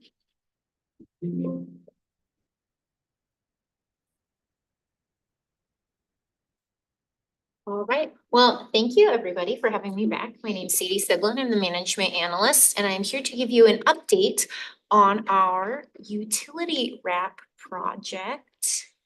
So, a brief overview, we talked about this back in May and then wanted to update you on some feedback from the Historical Commission, provide a more comprehensive look at the locations of these boxes, just to give you some more perspective as to where in the city they'll be, do a review of the submissions the city received, and then present some wrap mock-ups. Donald Feliciano in our Public Affairs Department worked really hard to mock up some wraps so you can really visualize what these pieces will look like on the street, and then review the next steps for this project. So we did take this information to the Historical Commission shortly after the Commission on Equity reviewed it. And they did give some preferences on those submissions where we had multiple art pieces. You can see very consistently, we had a great piece with a submission on lavender fields for Luther, and then a great piece, as we've seen before, for Jean. These are the work that the commission, again, recommended a preference for, but did not give any final decision. They also recommended that we include the names of the individuals or organizations being recognized and some information so that viewers who were going by in the city would understand more what they were looking at and the significance as why these individuals or organizations were chosen. They also brought up the idea. Without the, I mean, also with the QR code. Yes, Yeah. exactly, in addition to a QR code, thank you. And then gave, Is there something that should be shown on the screen? yes, are you not seeing? Let's go ahead and. Thank you, Commissioner Hart. Yeah, no See, problem. maybe. Ah. How about now? Yes, got it. Thank you. Excellent. Thank you so much. So they also brought up the idea of, wanting to be able to recommend future themes, as this will hopefully be an ongoing project within the identified public art plan for the city, and providing new themes for the next go around. So here we can see kind of a view of the locations. We have a map of Lacey and the urban growth area and all of the utility boxes that we have available to wrap. Keeping in mind, not every box on the side of the road is a city utility box. We have cable boxes, internet boxes, and things like that. So we are only able to put art on city utility boxes. So here we kind of, everything with a label, I know that's very difficult to see, is where these locations are spread out. And this will be included in the agenda packet if you want a closer look. So every dot without a yellow label is something that will be available to wrap in the future. I wanted to highlight everything within this circle is currently unavailable to wrap for the purposes of an art project, because those wraps are used with the Midtown branding you may have seen right out inside City Hall. Those are designated to kind of brand that Midtown area. So anything in that circle is unavailable to wrap. But this is where we're looking at for this first round, with a nice spread around Lacey, so everywhere can get a bit of artwork. Again, these were selected as close to historical significance with the individual or organization, recognizing not everybody had a place of business or meeting, but trying to put these boxes in meaningful places throughout the city. So again, we requested art submissions from applicants inspired by a predetermined list of individuals and organizations. They all had positive impact and influence in the community. The artists were asked to create pieces inspired by these themes, and they were given the range to do any medium or format that they chose to express. So they were not asked to do portraits or direct reflections, just give what they felt and connected to with the individuals and organizations. Of that, we had 13 unique submissions from artists, and 7 of the 14 themes received submissions. So I think that's for the very first time a pretty incredible response, highlighting we did receive some art like what's posted here that didn't go with a theme, so isn't eligible to be considered, but still some great works of art from the community. We have here all of the 14 locations and individuals and organizations, pointing out that we did not list the piece for Nat and Thelma Jackson to the public as the city received a donation for that piece already. But everything indicated with a green star is something the city received a submission, if not multiple submissions for. And then we did receive 2 other submissions that unfortunately didn't meet the criteria for the project, but still wanted to be able to share. Here is an example using the Midtown wraps of kind of how this artist transformed. So you see our public affairs team, again, Donna's able to mock up these panels with everything. And then this is kind of what it looks like wrapped. So you can see this right side here has all of the detail, and then the front and the back.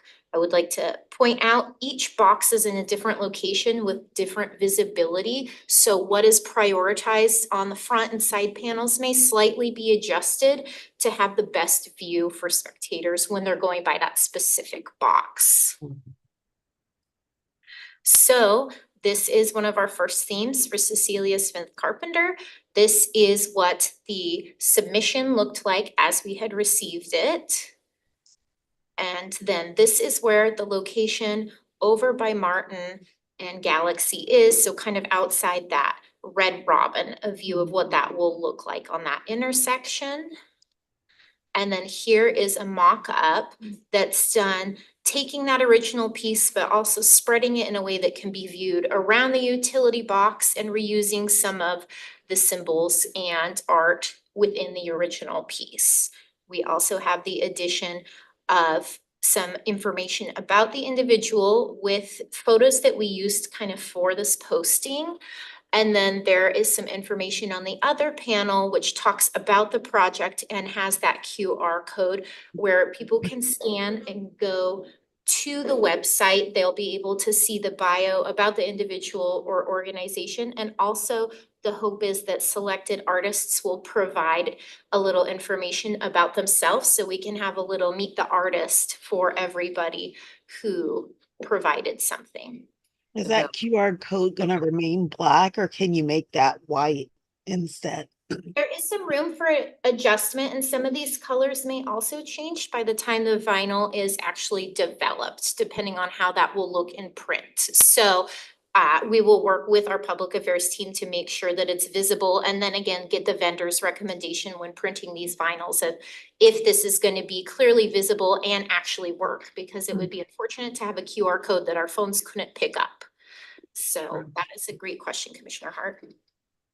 And that left panel, that will be on every one. Yes, so as you will see kind of trending, all of these have the same setup where the front and the back of the panel are the primary focus of the piece, and then the side panels will both contain informational panels. Again, with the understanding that if there is a box where maybe the right panel isn't as visible or the left, we may make some adjustments to what is visible just so that it's a great interactive piece and enjoyable for everybody, regardless of the location. So the next submission that we had received was for Vivian Hicks and Gladys Baroker. We got an incredible piece by a youth artist who has a family history with aviation. This one is going to go at 22nd and Ruddle, so you can see right here on the corner, this box has great visibility from almost all aspects, which is really nice. And then this is the mocked up art piece. Again, you can see our public affairs staff was able to take the original piece and really spread it out for maximum enjoyment. You can really see the focal points of the piece and have some repetition of art pieces on the sides of the box. Again, with that information on both individuals in this instance and that QR code. That So, one, I absolutely love the yellow and how you pick that up out of the print. That one's really nice. yeah, I think the color, Donna did an Mhm. incredible job creating something that's visually appealing and eye-catching to those going by, because as we all know in Washington, we don't always have bright and sunny days. So having something that can bring a little color into this is always really great and still visible with all of that text. Right, beautiful. How often are you planning to replace? Yeah, great question, Commissioner Sauer. The vendor has stated that the wraps have an estimated life of 5 to 7 years. Obviously granting any fading, discoloration, potential damages. Hopefully nobody's vehicle drives into a utility box, but occasionally it does happen. So depending on both the quality of the piece and the cycle of the art plan, if they're able and in good quality to stay up for that long, I think that would be ideal.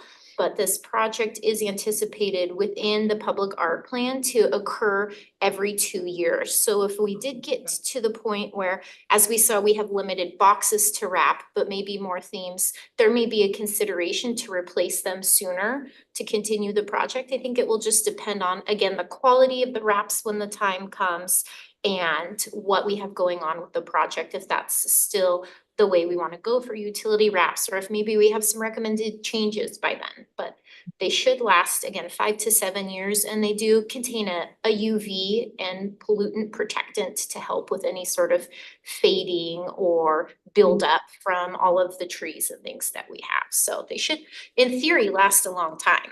Mm.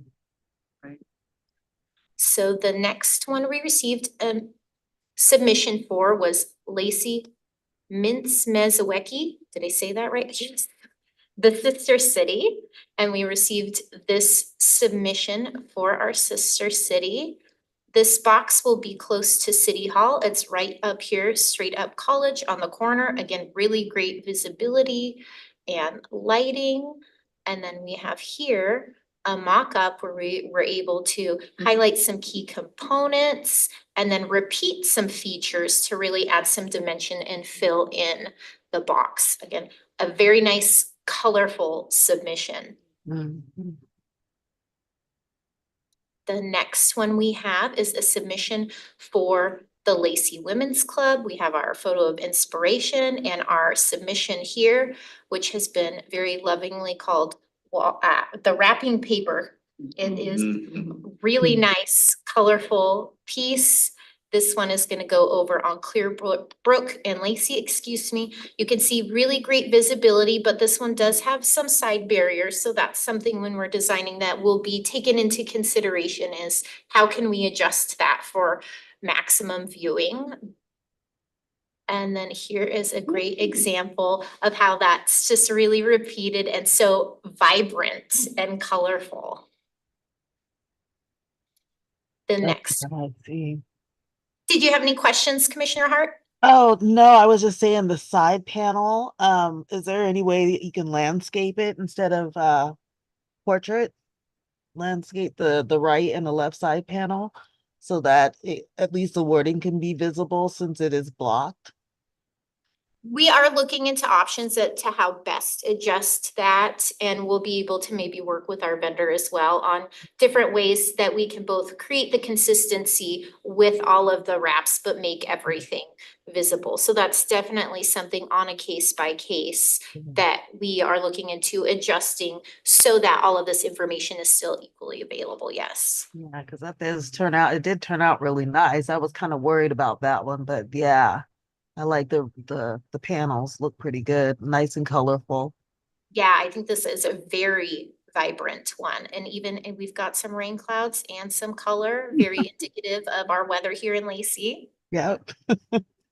So the next one is a submission we received for Nat Thelma Jackson.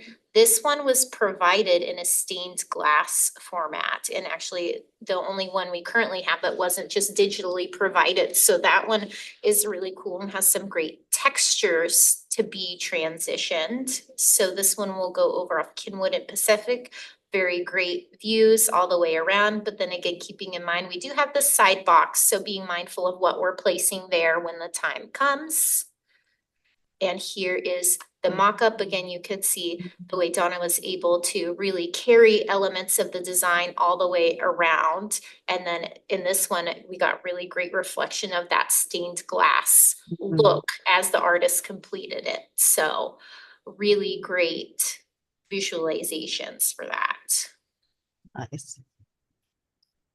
This next one is for Jean Liddell. This is one that I will be asking you commissioners for feedback on. If you may remember, we received multiple submission pieces to represent Jean. So first of all, this one will be going at Mullen and Ruddle. Again, we've got a great corner view with some good visibility, a little bit of blockage from the back, so keeping that in mind, but a great intersection that people will go by and see. We had 2 different submissions that were the top candidates between our first meeting with you at the Commission on Equity and then the preferences of the Historical Commission. And so what you had asked was to see options, both of the individual works of art and then what it would look like to potentially combine them. So for this one, I have 3 different mock-ups to review with you. The first is just utilizing this first submission with representation of Jean and the trees and the star from the Filipina flag with some elements of those trees carried around. The second mock-up is using that kind of second preferred submission of the trees and the greens, really repeating those on the sides.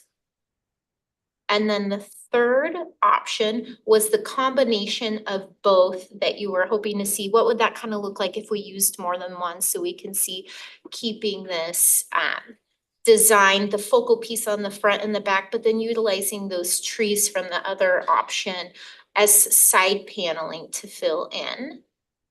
And then I have a side by side by side for you all to review. And if you'd like, I can go back to the larger, just let me know and we can review the larger ones in details. But commissioners, I'd like to hear you on what you would recommend to the city council for this theme.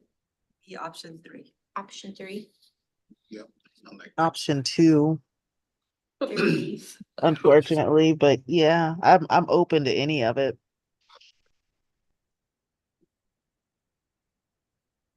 Commissioner Clay, what was yours? I'm sorry. I would say 1 or 3. 1 or 3?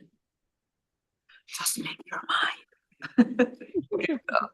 Pick one. Would you need to pay 2 artists for the bottom one? We have Commissioner Stolberg. Yes, if we did utilize 2, that's a great question, Chair, is that each artist who was selected would still receive their award. Also calling out that with the online portion, the goal is to put all of the submissions online on the public art page, even if they were not selected for a wrap with the approval, of course, of the city council and the artist.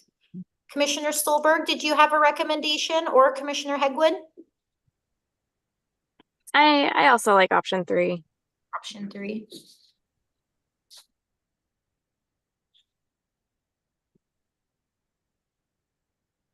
Commissioner Hedwood, did you have a preference? I would say 2 or 3. 2 or 3? It's 3. All right, so it sounds like what I'm hearing from the commission is that option 3, the combined option, is the overall preferred recommendation to take to the Lacey City Council. Excellent. It's so difficult. We don't have any bad options. So we did have one more submission.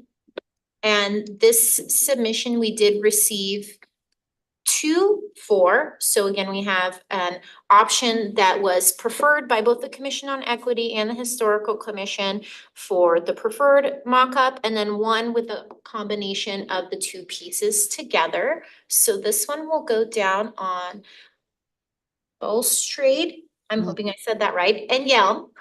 Close, at least I get the sister city. And this one again, great visibility, a little to work around with the side panel, but a really great viewable intersection. So here are the two pieces again that we received submissions for. Option one is the one that was preferred by both the commission and the historical commission with the lavender field. And then we have option two, which does contain both elements combined. So we have just the side by side this time, and commissioners, I'd love to get feedback on a recommendation for this one as well. Number one. One, One. One. Yeah. Commissioner Stolberg, Hegwood, any feedback? One. Yeah, I think option one, just because I think the previous one, it almost kind of looked like it could be one picture, but those two are just so different that it looks kind of choppy. I don't know. Excellent feedback. Well, thank you all for that. one comment on that is that most of the other ones had the person's picture there. The farmer is not there. It's a picture of lavender. Thank you for pointing that out, Chair. It has his name then. It does have his name. His name, Oh, Luther. oh, I see it now. It's abstract. That is something that we can easily mock up for consistency. Yeah. So excellent. Thank you for pointing that out. Well, with this project, our next steps are to take your recommendations in August to the Lacey City Council and review the project and the options, and then go back again in September to get their final approval and recommendations for this project. After that, we will notify the successful applicants and execute their agreements where they will all receive their $300 awards. And at that point, collect some artist information to be used on the city website. So when you scan those QR codes, you can learn not only about the individuals and organizations, but the individuals who completed artworks. At this point, at the discretion of the city council, if we were to use all of the submissions online, we would collect information from individuals who weren't selected but may still want to use their work online if that's the direction we go. And then hopefully very quickly after that in September, we will still be able to get the vinyls wrapped before winter. So we have some nice art pieces, and then we'll publish that online, and then look forward to doing another round of vinyl wraps in the future. So those who were, we have 7 and there were 14 originally. Correct. So when do those other 7 get put out to bid and do this process? Great question. So we do currently have 7, as Chair Clay mentioned, that did not have any submissions in this round. The projected timeline for this project is to occur every 2 years. However, with some delays getting started, we may be able to push up this next round before the next 2 years, maybe syncing it where we receive some art submissions while youth are in school, trying to tailor to get a higher feedback, and then aim, again, keeping in mind with the weather that the actual installation process is kind of weather dependent, but with the potential maybe that next spring or summer, we could put out another round of wraps. So we've got some room and some flexibility. We do also have a few recommendations of other individuals and organizations that could be considered. So we may have the option to put out more than 7 next time. We're limited to roughly 30 boxes in Lacey that are usable for this project. So also being mindful that if we want to fill them, but then keep them up for the longevity of the vinyl, doing them too frequently could become problematic as well. So. So just to add on to what Sadie was saying is we're hoping too that when we get the 7, because we went out when Sadie did this process originally for all of them all at once.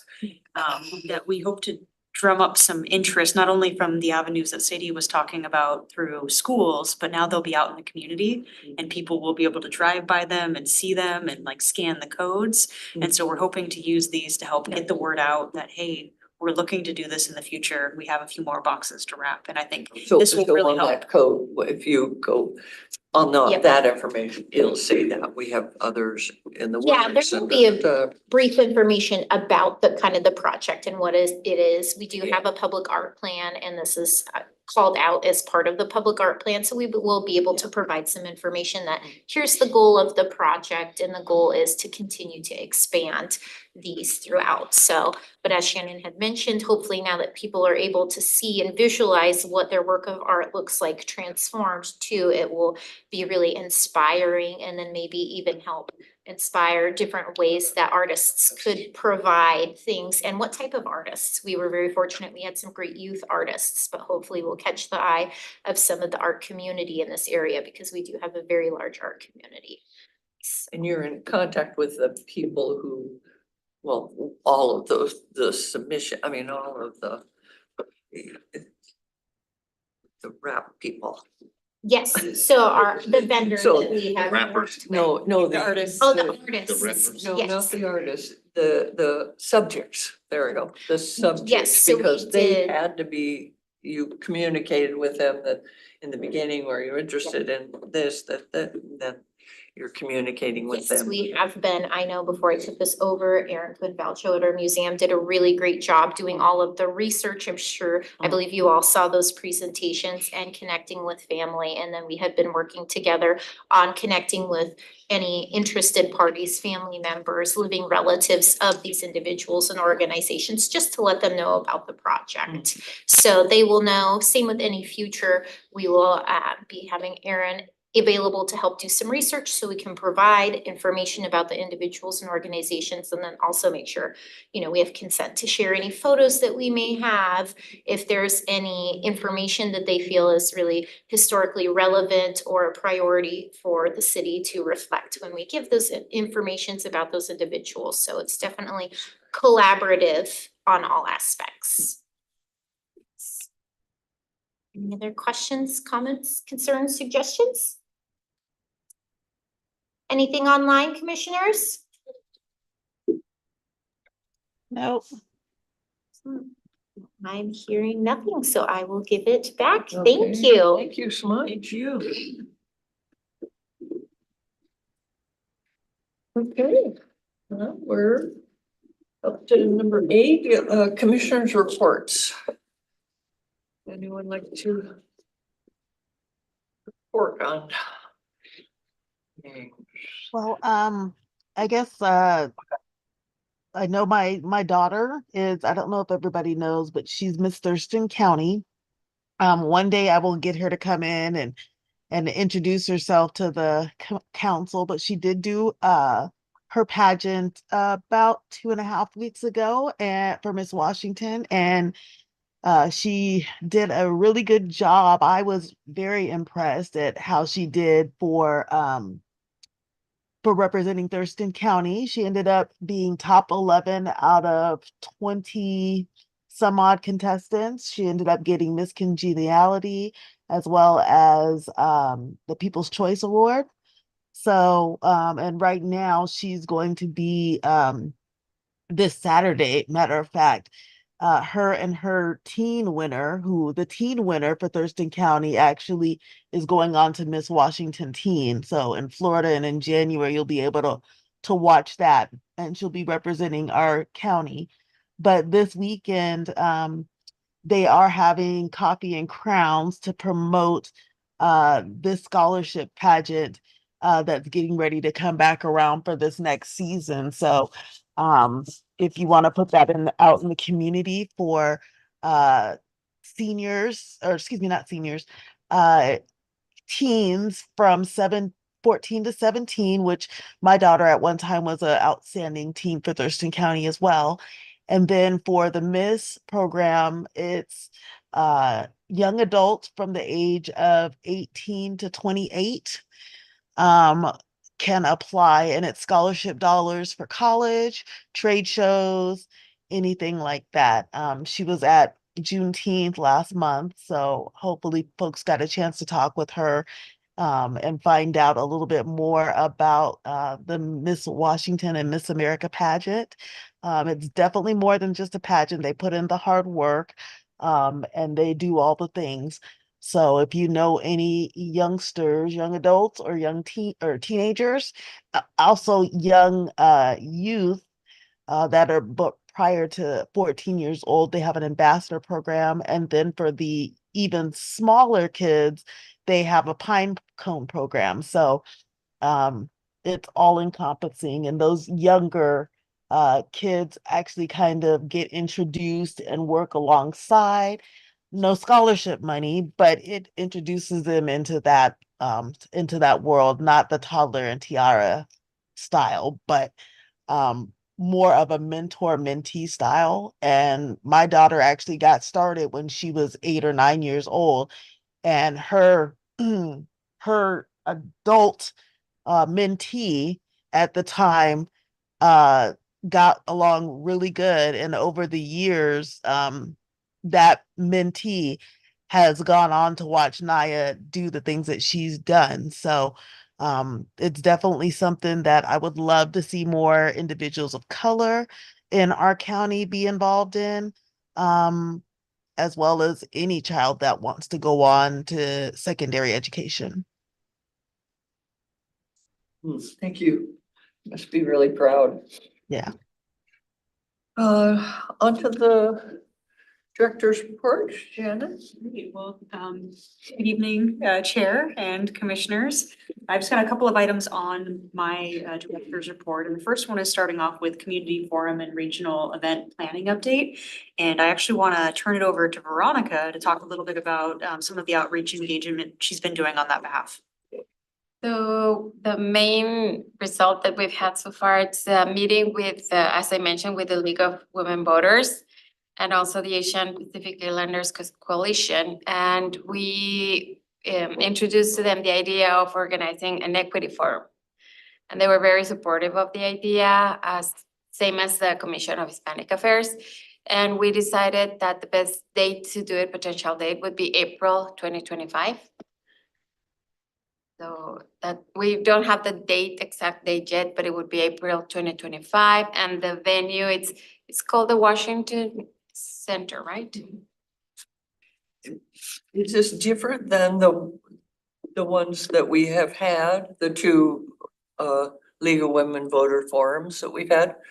So I wasn't part of the previous one, but I'm guessing it will be. I'll let Shannon answer that question. So I think this is building off of the momentum from those panels.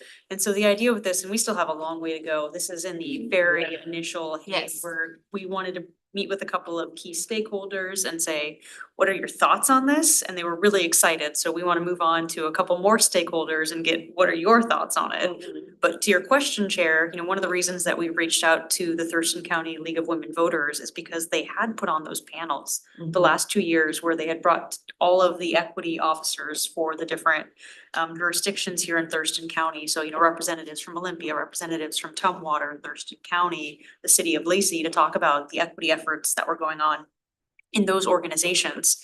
And so what we said was, hey, these are really great. And they've been really helpful in starting conversations across jurisdictions. And now we'd really like to think about how can we start conversations across the community. So not just government to government, but how can we hear from what's going on in, nonprofits? How can we hear what's going on in the private business sector? How can we hear what's going on in our educational sector, at all levels, K through 12, post-secondary. Michelle brought up hearing from, groups that do like union or training for anew, right? So kind of a construction and all of that, right? So we are just kind of working at the very, very beginning stages of this, but the idea would be hopefully that we can bring together different sectors and different groups and have different, whether it's panels or workshops or keynotes, so that we could hear about things going on in the community and how we might be able to collaborate and partner together or just advocate and get the word out. So we're looking at a half day, full day. We're not talking a couple of hours where we rush through. Yeah, Good. we're penciling a whole Saturday. Okay, That's and our thoughts. great. And then develop some, specific goals that we want to get out of it. I hate going to those things and people get up and just share their expertise and sit down. we get nothing out of it. You know, I was looking at some grassroots outcomes where we have some next steps and wow, this is really working and we're gonna adopt it or develop this, you know, approach to something or whatever it is, but not just going and listen to all of this stuff and I'm very smart now, but we're not doing anything, you know, so that would be something I. Sounds like this is a next step. Yes, so as we start to planning, you know, if we can, you know, Yeah. have some input on that piece, yeah. I think that's a really excellent point, Commissioner Brown, and that's actually my C item, so I'm gonna jump to that one just Oh, for okay. a second here. And that's about the regional diversity, equity, inclusion, and belonging government staff meetings.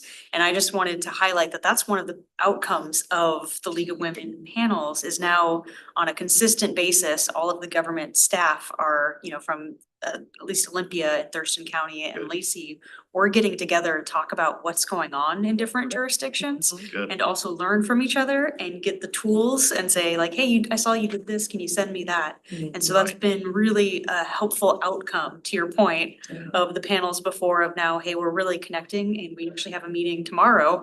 And so we're meeting monthly to talk about this and, you know, hoping to collaborate on things like this equity forum with our governmental partners and continue to learn from each other. So we, you don't have to recreate the wheel. We just Yeah. look at making the wheel better and figuring out what we can apply across the jurisdictions. Great, that's good I news. I like that approach, yes. So Veronica, I know in addition to that meeting, you've done some outreach too on the community forum front. So any updates you want to share with the Commission on Equity? Community forum. Yeah, kind of like a focus group on the Hispanic and Latino. Yeah, I did mention it, yes, so I did meet, I mentioned it before, I met with Maria Siguenza from the Commission of Hispanic Affairs. Just proposing to organize a forum specifically focused on the Hispanic community. She's very, very supportive, she's just open to us discussing more specific ideas, goals, objectives, and a date. So, And no so- date yet. no date yet. So she's the state commissioner on Yes, the on state. Hispanic affairs. Mhm. And we would bring the focus to Lacey, Thurston County Yes, with this forum, like the rest would be focused on us. Okay. yeah, very similar to the Yeah. previous ones, but Right. this is specifically for the Hispanic community. Yes, good. In addition to that, we've also done some outreach to APIC as well. Yes, Mhm. Okay. actually, I called Lynn today, so they will participate in this forum, and they also invited us to participate in one that they're organizing in October 19, this year. Oh, that group Yes. is. They're is holding organizing the their own, yeah, they're organizing their own event. Okay. It's gonna take place on October 19. I reached out to her today to receive more information to present to you, but I couldn't get hold of her. Yeah. So I will bring it for the next meeting. Okay. But she did mention that the date is October 19. I went to their website, but they don't have it on their website yet. So we'll have more information on all of these events coming up, but we did just want to kind of take a moment and let you know, hey, we're thinking about them and we're starting to work with stakeholder groups and think about the future in 2025. So. I did attend one, an AAPI forum, like April, 6 months ago. they had one in Or April. something, yeah, and it was very good. They had some good speakers and good little breakout groups, so they do a good job. Was it on a Sunday? Was it on a weekend? Cause I saw in their calendar they had something that looked very interesting and it was on a Sunday. Cause it was in April. I can't remember March, now. April. Mhm. It was pretty well attended, it was here in the community's room. So I've got a couple more items on the director's report list, and the next one is the diversity, equity, inclusion, and belonging strategic plan, just to give you all an update. I know I sent you an informational only kind of message on how we brought it to the city council and reviewed it with the city council. And they had a lot of really positive things to say, and they really appreciated all the hard work and effort that you all put in over the last 3 years in creating the plan. They're really, we're quite excited about it. I don't know if anybody got the opportunity to watch the meeting, but you know, they want to do their message as the next steps. And so we are meeting actually tomorrow at the council meeting to do a kind of brainstorming input session. Very similar to what we did, you know, with you all, where they'll be able to identify, hey, what are some of the key thoughts and messages that they want to make sure to include as part of their message. And the idea that we'd then take all of that feedback and then come back on August 20th to review that message with them, see if they want to have any edits or changes, similar to what we did with, you know, the Commission on Equity's message. And then if all kind of stays according to that plan, we are going to be tentatively bringing it back to the commission, or not, excuse me, onto the council for adoption in early September. So it'd be September 3rd is the date that we have penciled in. That is obviously subject to change though, pending council review. So I would say mark your calendars for that if you So want. it's not the sixth. At one time. it was the Correct, yep, of 6th. August, Yeah. yep. We pushed that back a Mhm. little bit just to give us number one, you know, time to work on the council's message, but number two, also to just to kind of button up last little bits and elements of the plan itself. Yeah. I've already talked about item C, which is the regional staff meetings. We're really excited to have those communications. The last thing I just want to plant a seed for, I don't need any discussion on this tonight. But thinking about the Commission on Equity, and it's pretty incredible to say that we have been, you know, meeting as a group for, you know, almost 3 years. Which means that a couple of terms are going to be coming up at the end of this year.